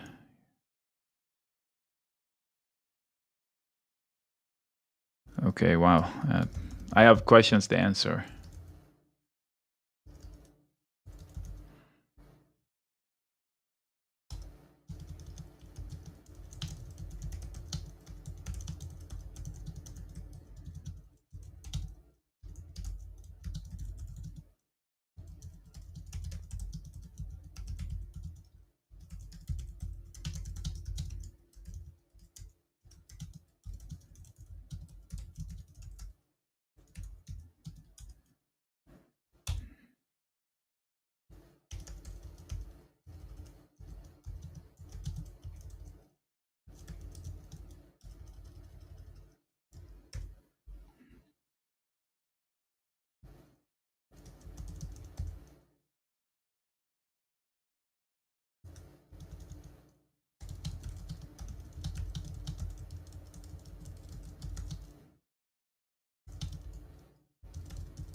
I'm typing something, so I'm going to be quiet for a little bit. If you have questions, post them. Machines buying. Are the machines buying? I don't know if you would. I would think that why are the red ticks coming overnight when most retail clients are not doing that overnight? Who cares what? Who cares? I don't know if I care as much about who's doing it as long as I can chart it and range it. And right now, you can copy paste, you're right, the behavior. But they're tag teaming. So they're dumping one thing to buy the other. They started with this yesterday and today, and then these are consolidating, taking a breath, finding their footing. And these guys broke out of nowhere. And not only that, within these guys, some unusual parts are breaking out that we haven't talked about. We haven't mentioned energy stocks in more than 2 years in this room, like as a player. And maybe the XLB once or twice last year, the materials. And suddenly, those are the two champions today that lifted these guys out of the doldrums, while the other ones caught footing. So, yeah. Who's doing this? I'm not qualified. I don't live on Wall Street. I don't work with Wall Street people, but I can tell you that the behavior is solid. Buy the dip, higher highs. Buy the dip, higher highs. You can copy paste. Here, let's do it. And when you see a change in behavior, you say, okay, this now they're changing algo, right? There we go. So let's time it this way. Here, this way. The next dip will be bought to another high. I shouldn't have made it this long. So just look at that part. That's what the behavior should be, right? And the minute it doesn't become that, so let's say we lose 595.10. Okay. If we get to 595, which is right here, if we get here, question mark, that's a slight change in behavior because that's a pretty significant bounce right there. That's a pretty significant breakout, same spot. So if we lose that spot, a change for the last 2 hours, right? Yeah. And the VIX has based. So I'm trying to write something up. So I said, today the rally continues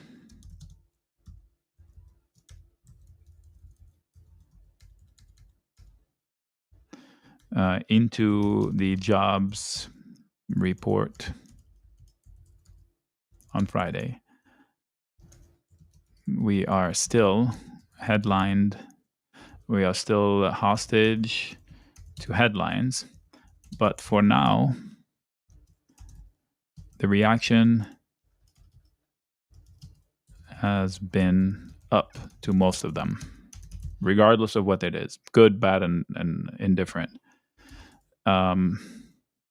There are no bargains for investors. Traders can ride the momentum, but they are fast. We do that. I can't say that over there, but I'm going to say it.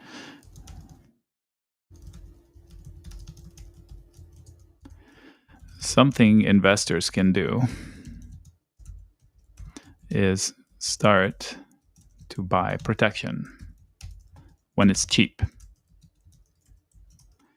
Owning VIX calls for 60 plus days out is an easy way to balance a book.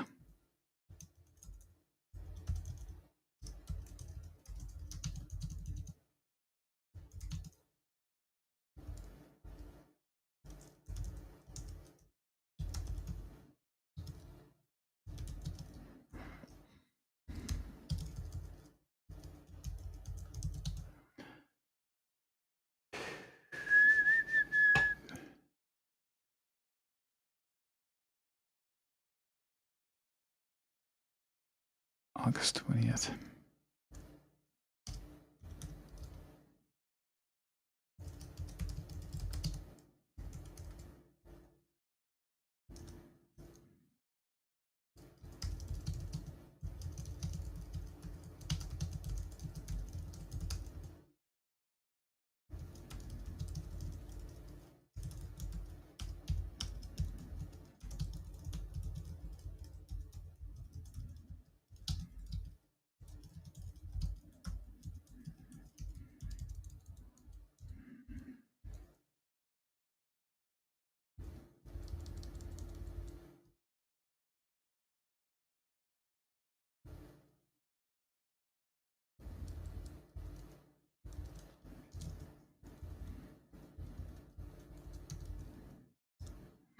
Okay.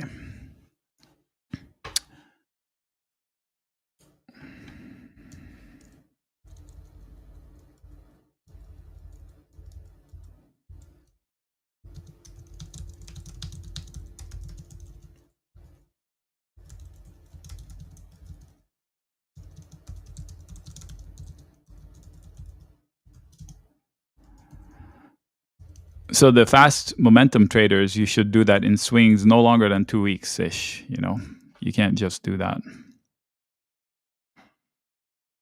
You just have to define what you're doing. Otherwise, you end up chasing everything and getting nothing.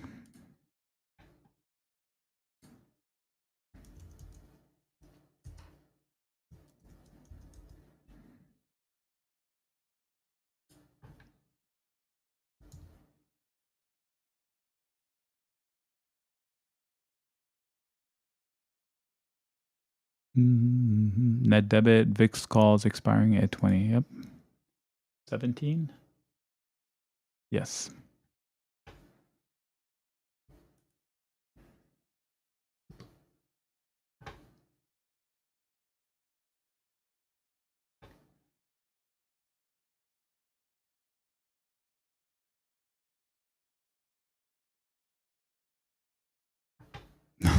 Pop-up window.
Couple more minutes. I'll be yours.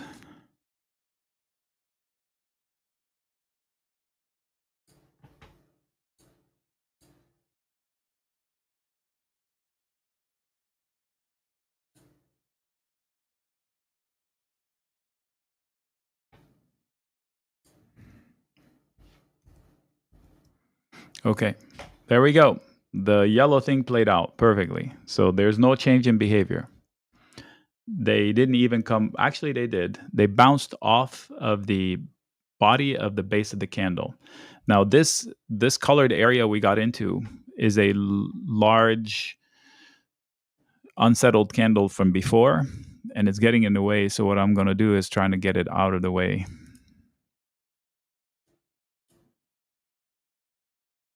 I should zoom out and zoom back in.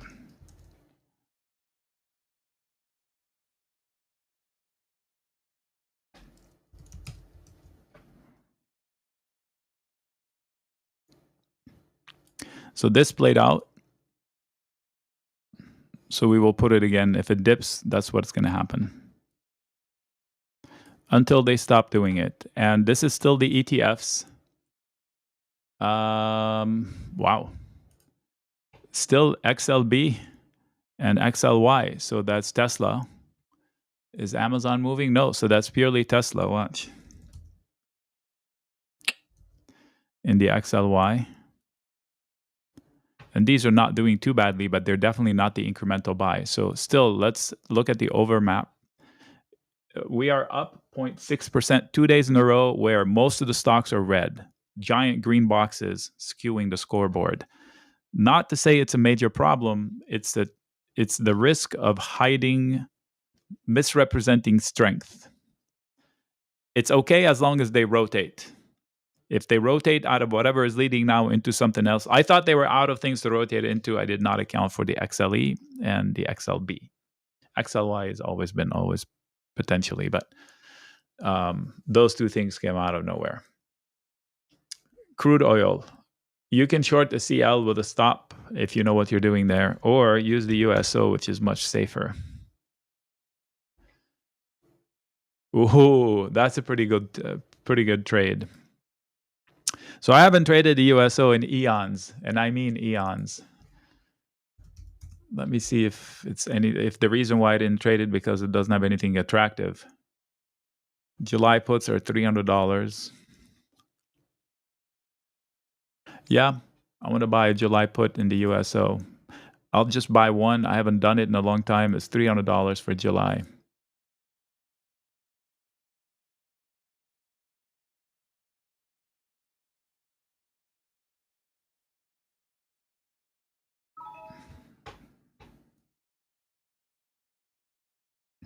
Here comes the mega caps on the back of Apple. Just broke out into a high of day. The potential for Apple is 205.4, and it would be at what it does every day. I closed my Apple trade. I paid $15 to book $80 of profit. Okay. It expires on the 13th. It's an iron condor. This is not a range bound market. I'm out.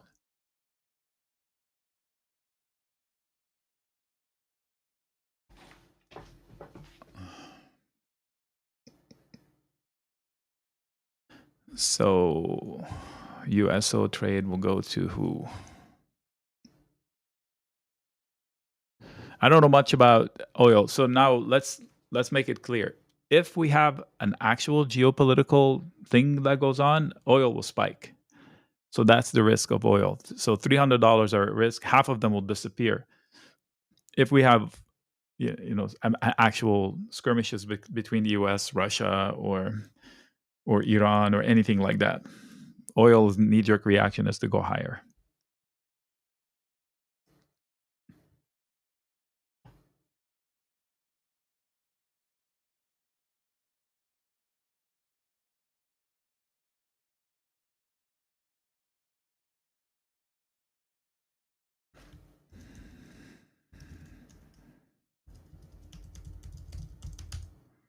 So as far as oil, my conviction level is medium at best.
Okay. Now I'm all yours.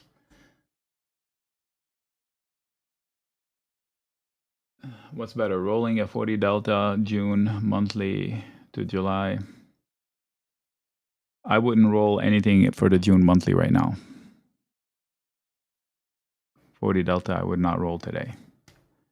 If you roll today, what information do you have that July would be better? What you would be doing is you would be prolongating your suffering. If you don't roll today and you get a dip, you get better relief. I'm speaking to Mike. Mike, let me know you heard. Buy the dip higher high. I'm not that guy. No, the music will stop. I am not a momentum trader. And this is not an area that says that this is a buy the dip. 595.70 or 595.60 would be a better spot. So if you're looking to buy a call, it would be in this area better than up here. So as you can always buy a call and stop out if it doesn't work, right? But this looks unusually longer than the other one. Like this one played out 2/3 down. This one played out 2/3 down. This one is not even halfway down. Okay, you did ask me earlier about buy the dip higher, right? So can I answer one question at a time, please? Right. So if I had a credit call spread for today and it's about 50 delta and I haven't done anything with it yet, I don't roll it right now.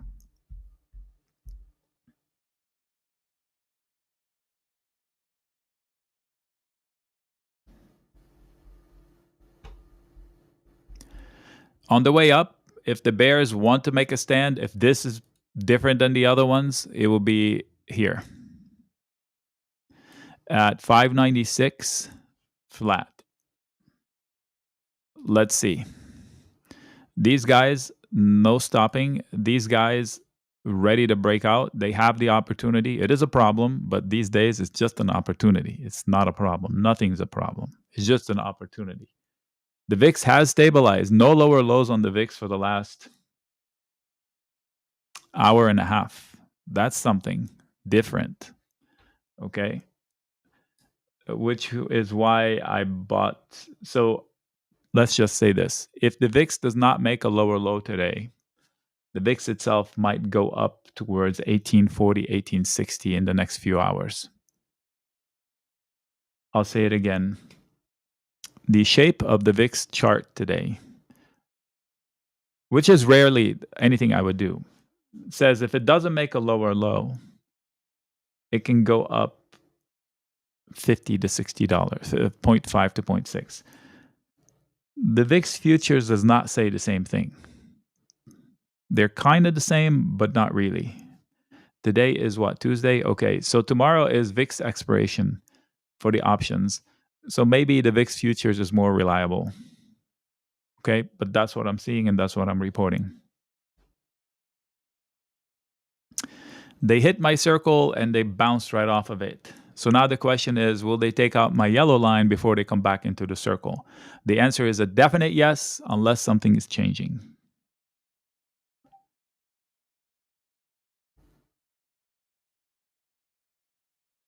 Haha, Marin, that's funny. Why are we crashing?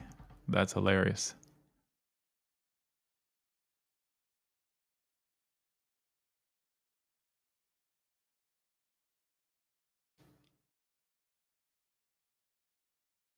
Actually, my yellow bar could be a tad higher, like 10 cents higher.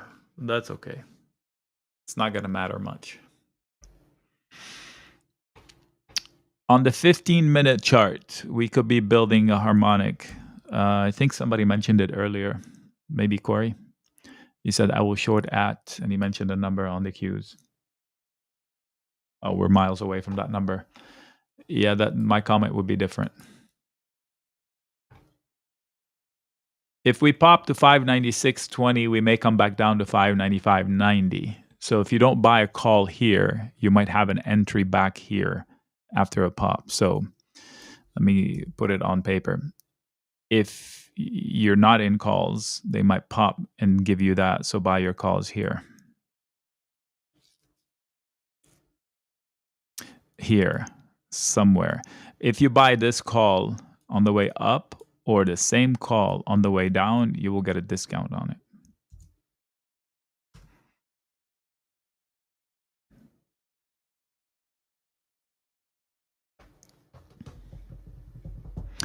Goldman.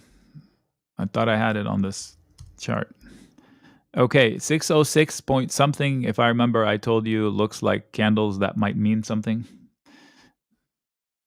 Just saying. The XLF. So this move here, this is a good part of the XLF. This move here brings the XLF within an inch of breaking out. Watch these guys accelerate as the XLF breaks out or not break out. The XLF is like an inch away. They literally are 3 cents away from a breakout. That would be their second attempt at a breakout today. Today, they already broke out from the overnight high, and this will be the breakout from that breakout. Unbelievable flexibility in that stock. The IWM moonshot, not a breath. Not a breath. Wow. That is impressive. Which is weird, because it's 2,000 stocks. Look how green they are. And you go to the S&P,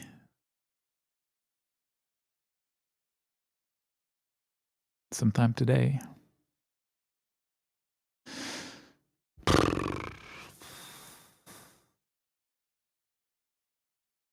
Okay. Oh, as soon as I click away. It's not as green. There's too many reds and gray for it to be 0.6. This one, the IWM, nope, totally green. So the message there is conflicting. On the one hand, I can say what I said. On the other hand, you can say, no, what are you talking about? We have 2,000 stocks that are rallying.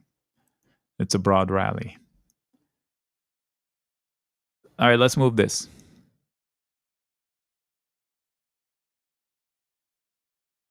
Look at that. It even matches with the dip. Oh my gosh. You see it? Look, it came down, it popped, it dropped, same, popped and dropped, same. If this does that, it's the same exact path. Like not a penny off if this does that. Woo-wee. Then the answer to your question, yes, it's machines. Walking people up, getting us to buy calls. To what end? Who's paying all these bills? That's my question. Oh, let's look at options. Hell yeah, we have downside pressure. Okay, so my pink lines are $2 below. That's first statement. That's a gamma-ish comment. The actual options are buried. All the indices are above all the calls everywhere on all the charts. Like we closed yesterday, and then we had the whoosh overnight to make it right. So is this going to be a habit now? 3 days in a row, we go up, up, up, break every rule there is, and then overnight we get our money back as market makers. Maybe that's the new mode. So if that's the case, it's okay to close in the money. So it's hard to short the open session, and you're going to see the dip happen and the relief on these puts or the calls that are in the money happen after hours. What I didn't look is what time after hours did they happen. So maybe Mert knows. Were they actionable? Like, could they have gone and assigned people? There's a time limit. I didn't actually look what time the dip happened. That would be really interesting.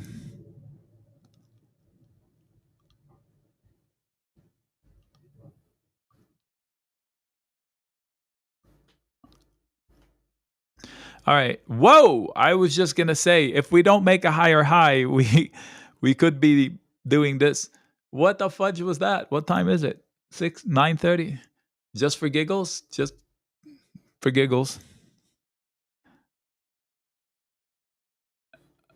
A 40-cent rally pop. For giggles. It's a 1 second candle.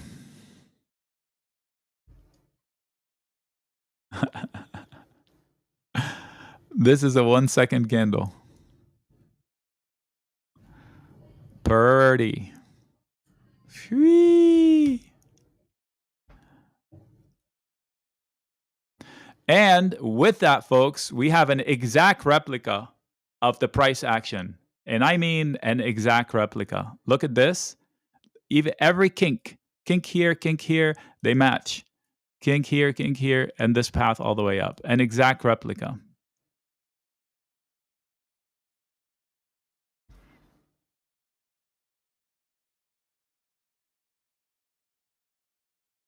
This is the stop on Goldman Sachs. When I looked left for you, when you said you went long, is where the hiccup could happen from the candles on the left.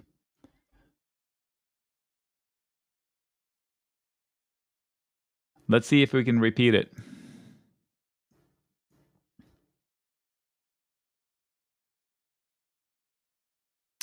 The money angels. You drop on the floor and you make money angels on the ground.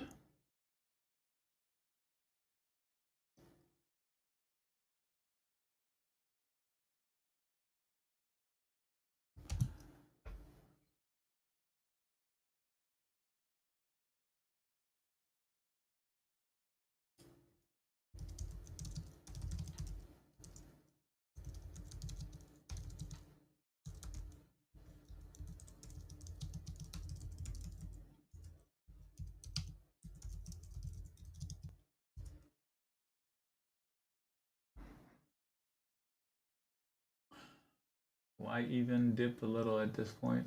Straight up. They are going straight up. You want to see straight up?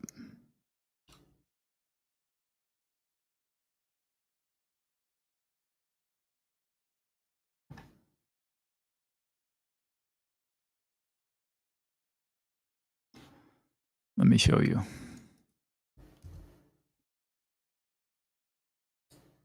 That's pretty straight up. 2,000 stocks.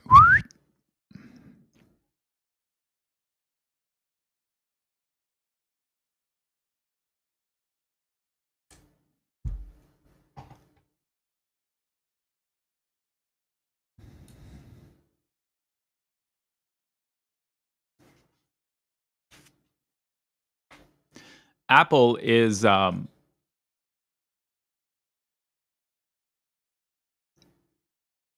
trying to get to 205.4, and that would be typical.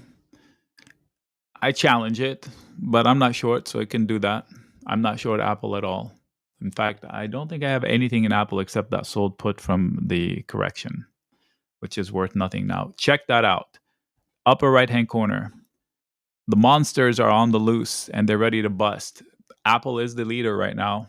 The other ones did all the work. Now it's all for Apple. So are they rolling into Apple for safety while AVGO reports in a couple of days? If that's the case, then Apple can definitely do 2054. And if it does that, 2065 is the second target after that. And Apple is 7% of the S&P. So it matters as much as half of the XLF all by itself.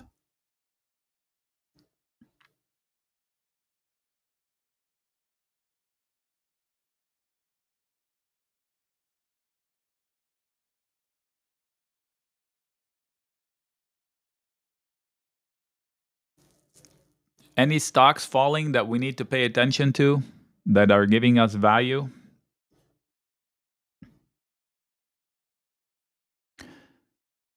UNH? I mean, I'll look at it for you. I don't like it for myself. That whole sector scares me. Yeah. It's stuck in this muck down here. I mean, some people swear by it.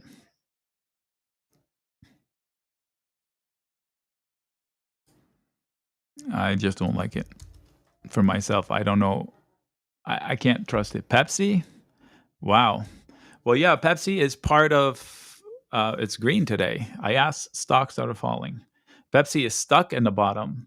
And what I was going to say is if you consider Pepsi and Coca-Cola should be very similar companies, should be, but somewhere along the line they split. One going to the moon and one going to hell.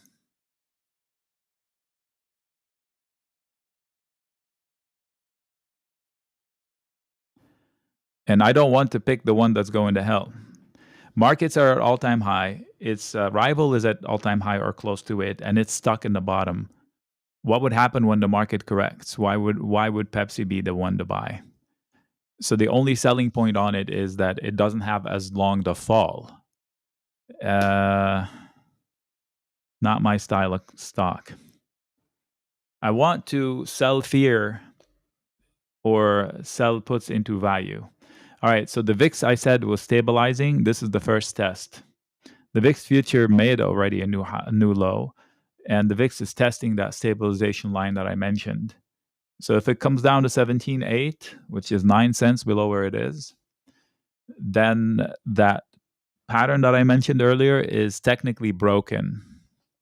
What I said about buying the call is still alive, but the one thing I said after that it could go to 18.4 overnight or not, I don't know, that pattern would be broken.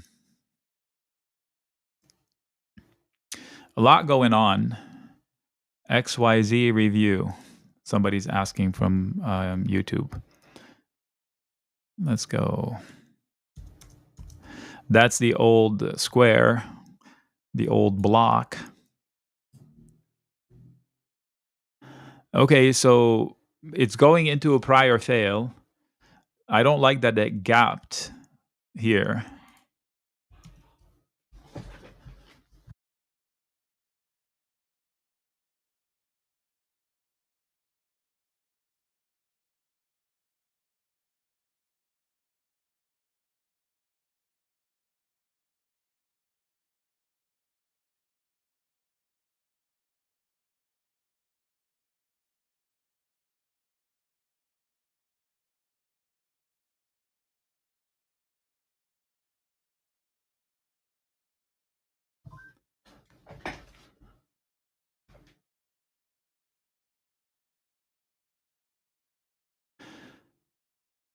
I don't like that it gapped up here and left an unresolved area. I do like the breakout levels. The target is higher. They're buying dips. One of those dips could come down to 59. So whatever trade you take, you need to account for that possibility. If you long the stocks, you can consider selling covered calls as long as you have 100 shares or more. Technically, it's not an obvious entry point, if that's what you're asking, on block. Let me know that makes sense.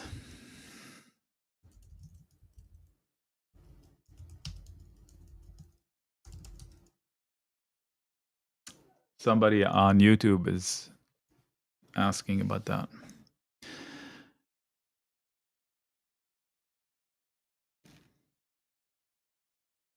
Now what? Who's the next champion? XLF? It's right there on the breakout. VIX is on the breakdown. All the champions have their wind in their sails. No resistance. If you look left, there's no immediate resistance. There are zones that we know from before, but there's no immediate resistance. 529, I believe, is the resistance, right? Let's go. Whoops. Here. Oh, not even. Wait.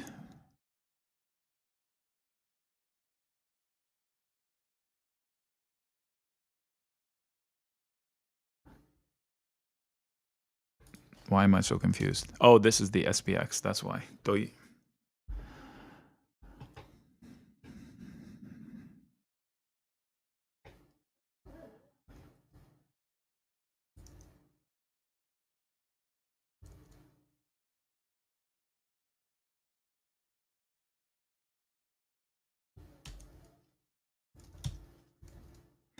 We're coming into the resistance from 529. We're an inch away from going out from like 598.5 ish is where it is.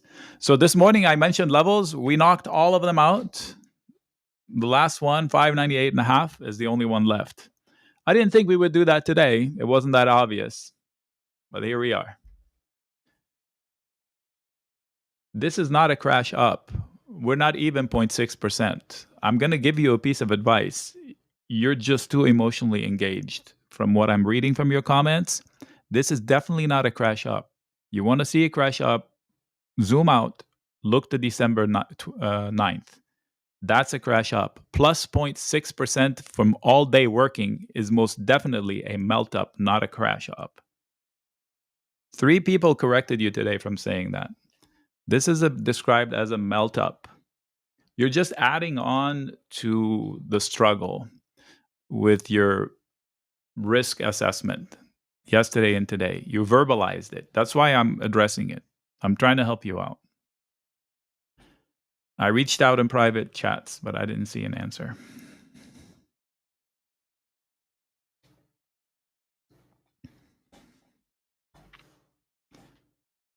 This is a melt up. We're tag teaming. One thing leads and then the other leads. Yeah, we had a couple of big candles like this, but that's just a pop. Now, the TLT is now making moves that I don't like again. This morning was okay. Now it's looking like it wants to trigger a head and shoulder. The shape itself doesn't scare me. The behavior that we are approaching a must hold line does. So if we lose 84.60, we might end up back in this. And if we lose this one, we have rate hikes coming. What is this world we're living in? So this bond market move is extremely confusing for the overall picture of risk assessment. Like the bond market crashing has to mean rates are spiking. It's not an if, it's a most definite thing. They are inversely related 100%. So, how do you explain borrowing costs for us and the government? That's a big change. Like right now, we can borrow as much as we want. Fixed income will be happy. You know, the people that have been poor for a decade, actually since the '08, since we went to zero rates, somebody who's a boomer who worked all their life to make $800,000 and live off of the interest got killed in the last 15 years. We took interest to zero. You couldn't make 0.6%. So they had to go back to work. They had to do something. They had to buy stocks. So now they have raised the risk level in order to get returns. Otherwise, they would be safe, sitting on their money, earning their pensions, earning their social security, and earning extra from the interest rates. That's gone. So those people will get their buck back.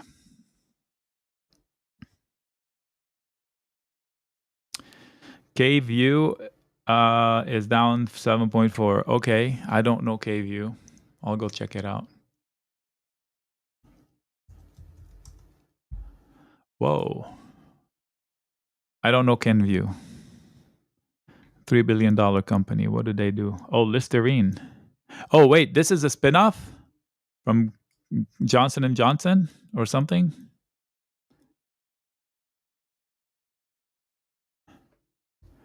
I didn't know that was a small private company. Yeah, okay, so it's falling into a support zone. The zone extends way lower than here, and I doubt it will have options that are attractive for me. Right, and Walmart and all of that. Yeah, they had to go back to work. Yes, absolutely.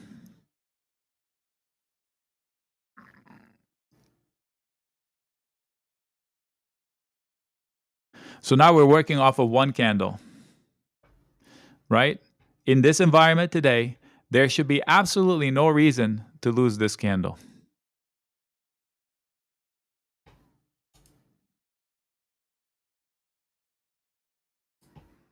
In this environment, in this up and away, no red ticks allowed, blah, blah, blah, blah, blah, there should be no reason we lose this candle.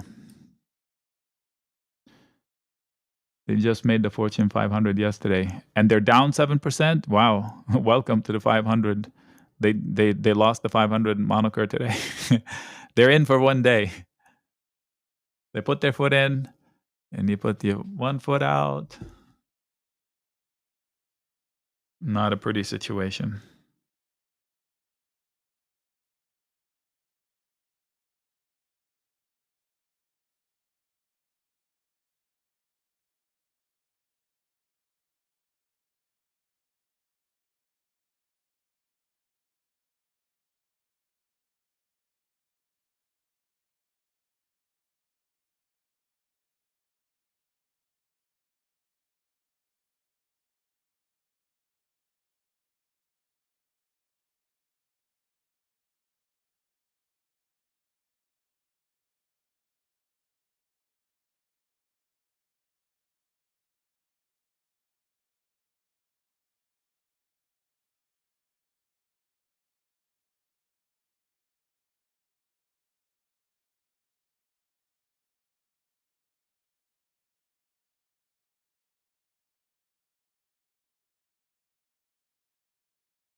This, if we don't bounce here, we're going to crash. We're going to crash all the way down 20 cents. 20 cents. If I had a credit call spread at 59.70 and it's this early in the day, after this day, with all these breakouts already have happened, I would not back out of it yet. If I waited this long, I will wait a little bit longer.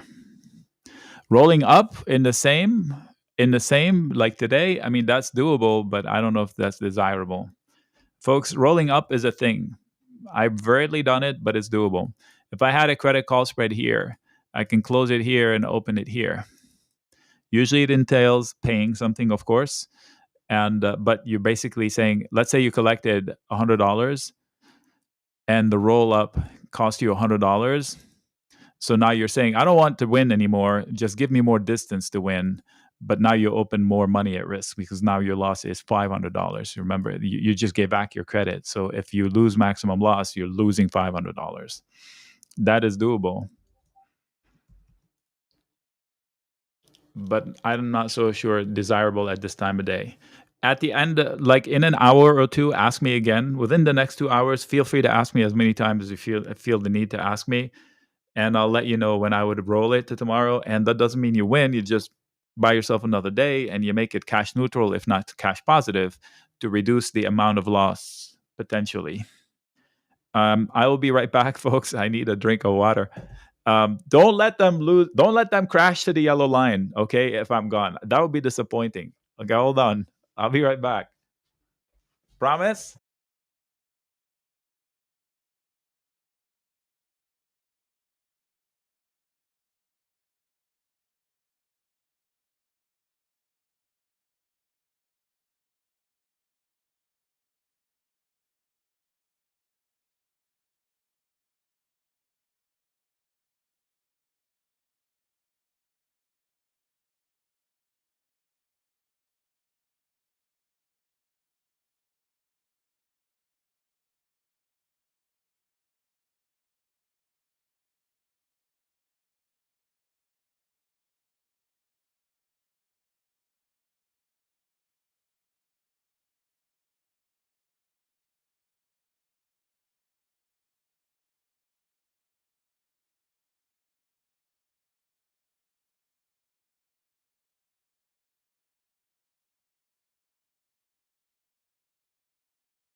Okay, good. You held your promise.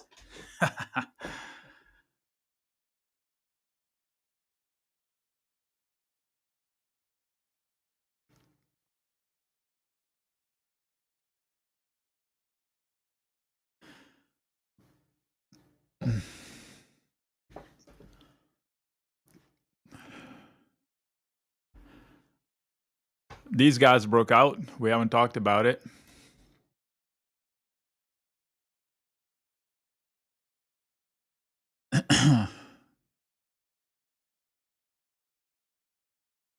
Even things are so good, even Meta is rallying. Ouch! That's a stick in the mud for Ryan today.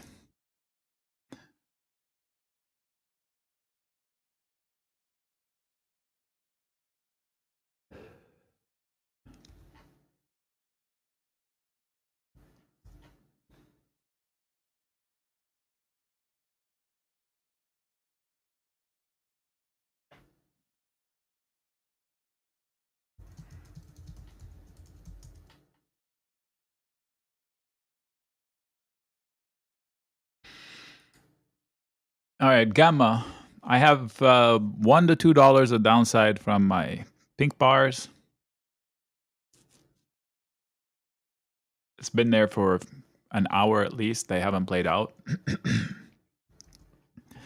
Trade ticks. Let's see what it says.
Earlier, I told you that I saw a big thing on the SPY.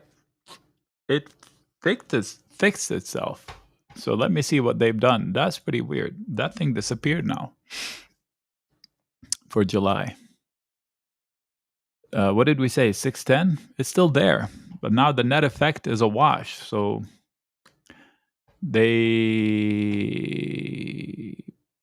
what? I don't know. I think Traditix is not honest about this information. I mean, I see the puts transacted, and that inspires a move to 610 on the SPY by the middle of July. Either that or somebody is shorting the market using 610 July puts, which sounds unusual. So I see them right there, 2,900 transactions and 1,000 calls at 610. Let's see if I can tell you when they came in. They came in some in April.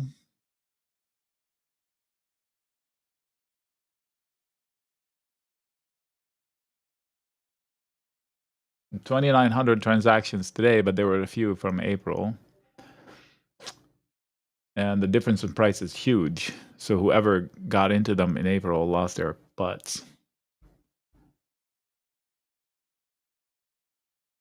Anyway, I don't know what to make of it. There's just something going on. All right, back to the algo flow. Algo flow is still in line. There's no divergence, and it's very, very, very, very, very, very green.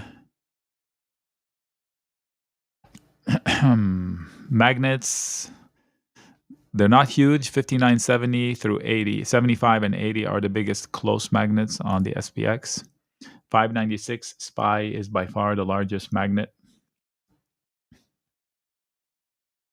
It's not massive, but it's larger than its neighbors. And 527 is the largest magnet on the Qs, which they're not respecting. So not a lot of information from Traditix. Yet another shelf. Whatever you call it, flagging or whatever it is. Opportunity to break out should be a no-brainer. Like I said, there's no reason to lose this candle. I say it to make it, to put focus on it, that if we do it, then hey, that's a little change for today, which is this line right there. This was the baseline, but I said I would buy a call into this zone. And if you did that, I would be out.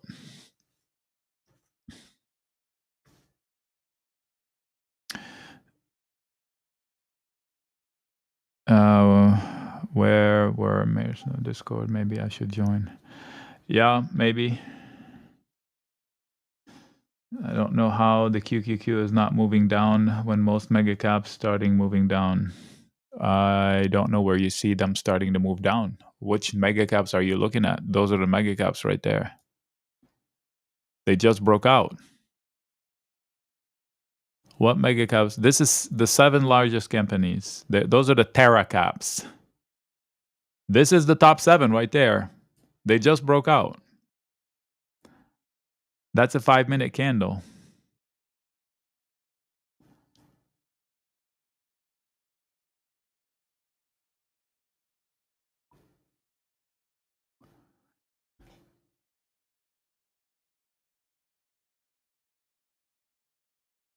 Those are the top 7 companies. Those are the top ETFs.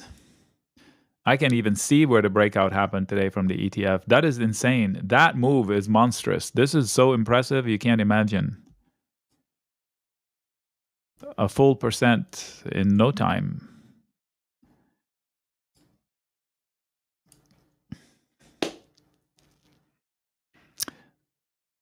$597 is totally doable on this next breakout.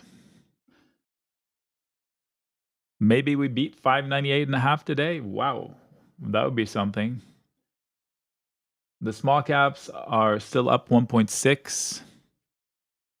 The Nasdaq second up 1, which improved compared to the small caps because of that breakout in the mega caps. And the laggard, if I can use that term, is up 0.6, and that's the S&P. I've not looked at the Dow. It's probably not as happy because UNH. Let's look at the Dow. 0.5, 0.45. UNH a heavyweight, but Goldman is too. Actually, Goldman is a better weight, and Goldman is up. So Goldman being up 1% will eliminate any downside from UNH completely because it is 3 times as big a stock now. Whoa! Can you have believed that? That in a matter of weeks, UNH would get demoted so much in the Dow. I said it needed to split because it was almost $600. Well, it did split, only the bad way. It split itself.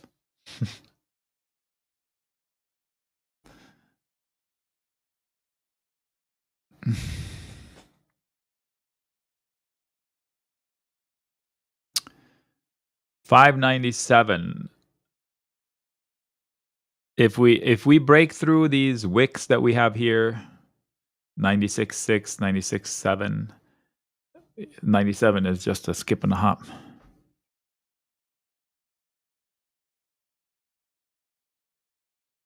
No, don't roll it now. Okay, I'll say it again. This early in the day, if I have a credit call spread that's halfway, like 0.5 or higher, your opponent just got even. And I wouldn't stop out now. Just ask me about it. Yes, how can I help? Suki, how can I help? Those look like greens. That should be an easy help. Book them. No, I don't know. What am I looking at?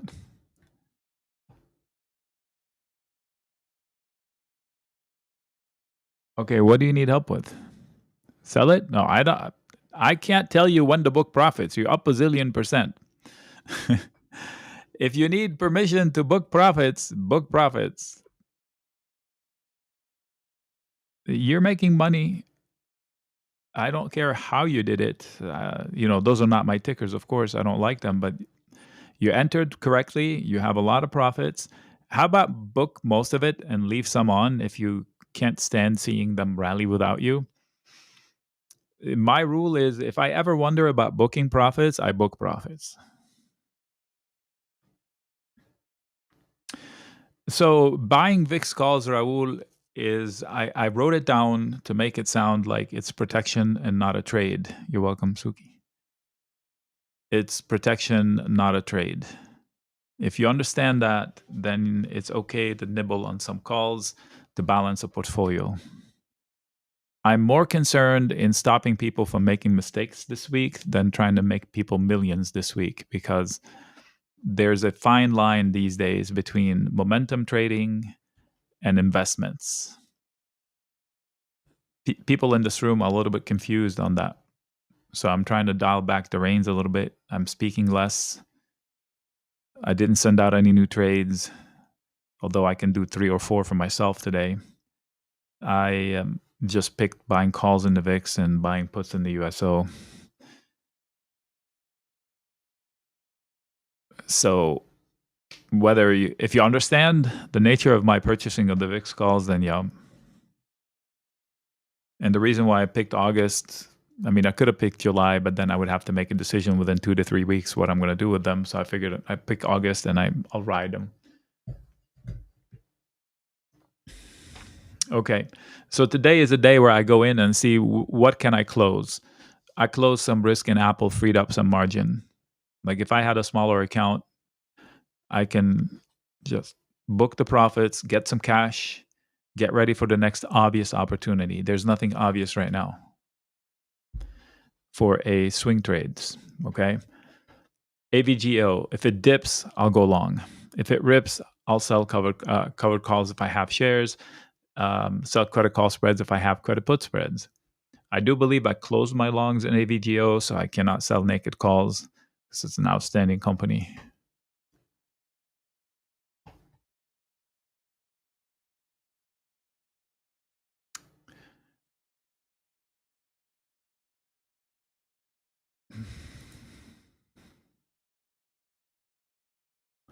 AMD, it's gone so well for us. I may close it. So I sold the put on the way down. I sold the call on the way up. The call went into money. Like the stock kept on rallying, so my call was red, my put was green. Overall, I was green. Well, now the put is really green. I mean, sorry, the put is really green. Yeah, it's always been green, but the sold call is really green. And if you guys are telling me that we're going to break out because of tech, that's something I can cut loose. And it is restricting my account by $1,400, which isn't a lot. It still has $240 left in it, 220. So 1,400 and 220 is okay. It's acceptable. Not amazing. It's acceptable.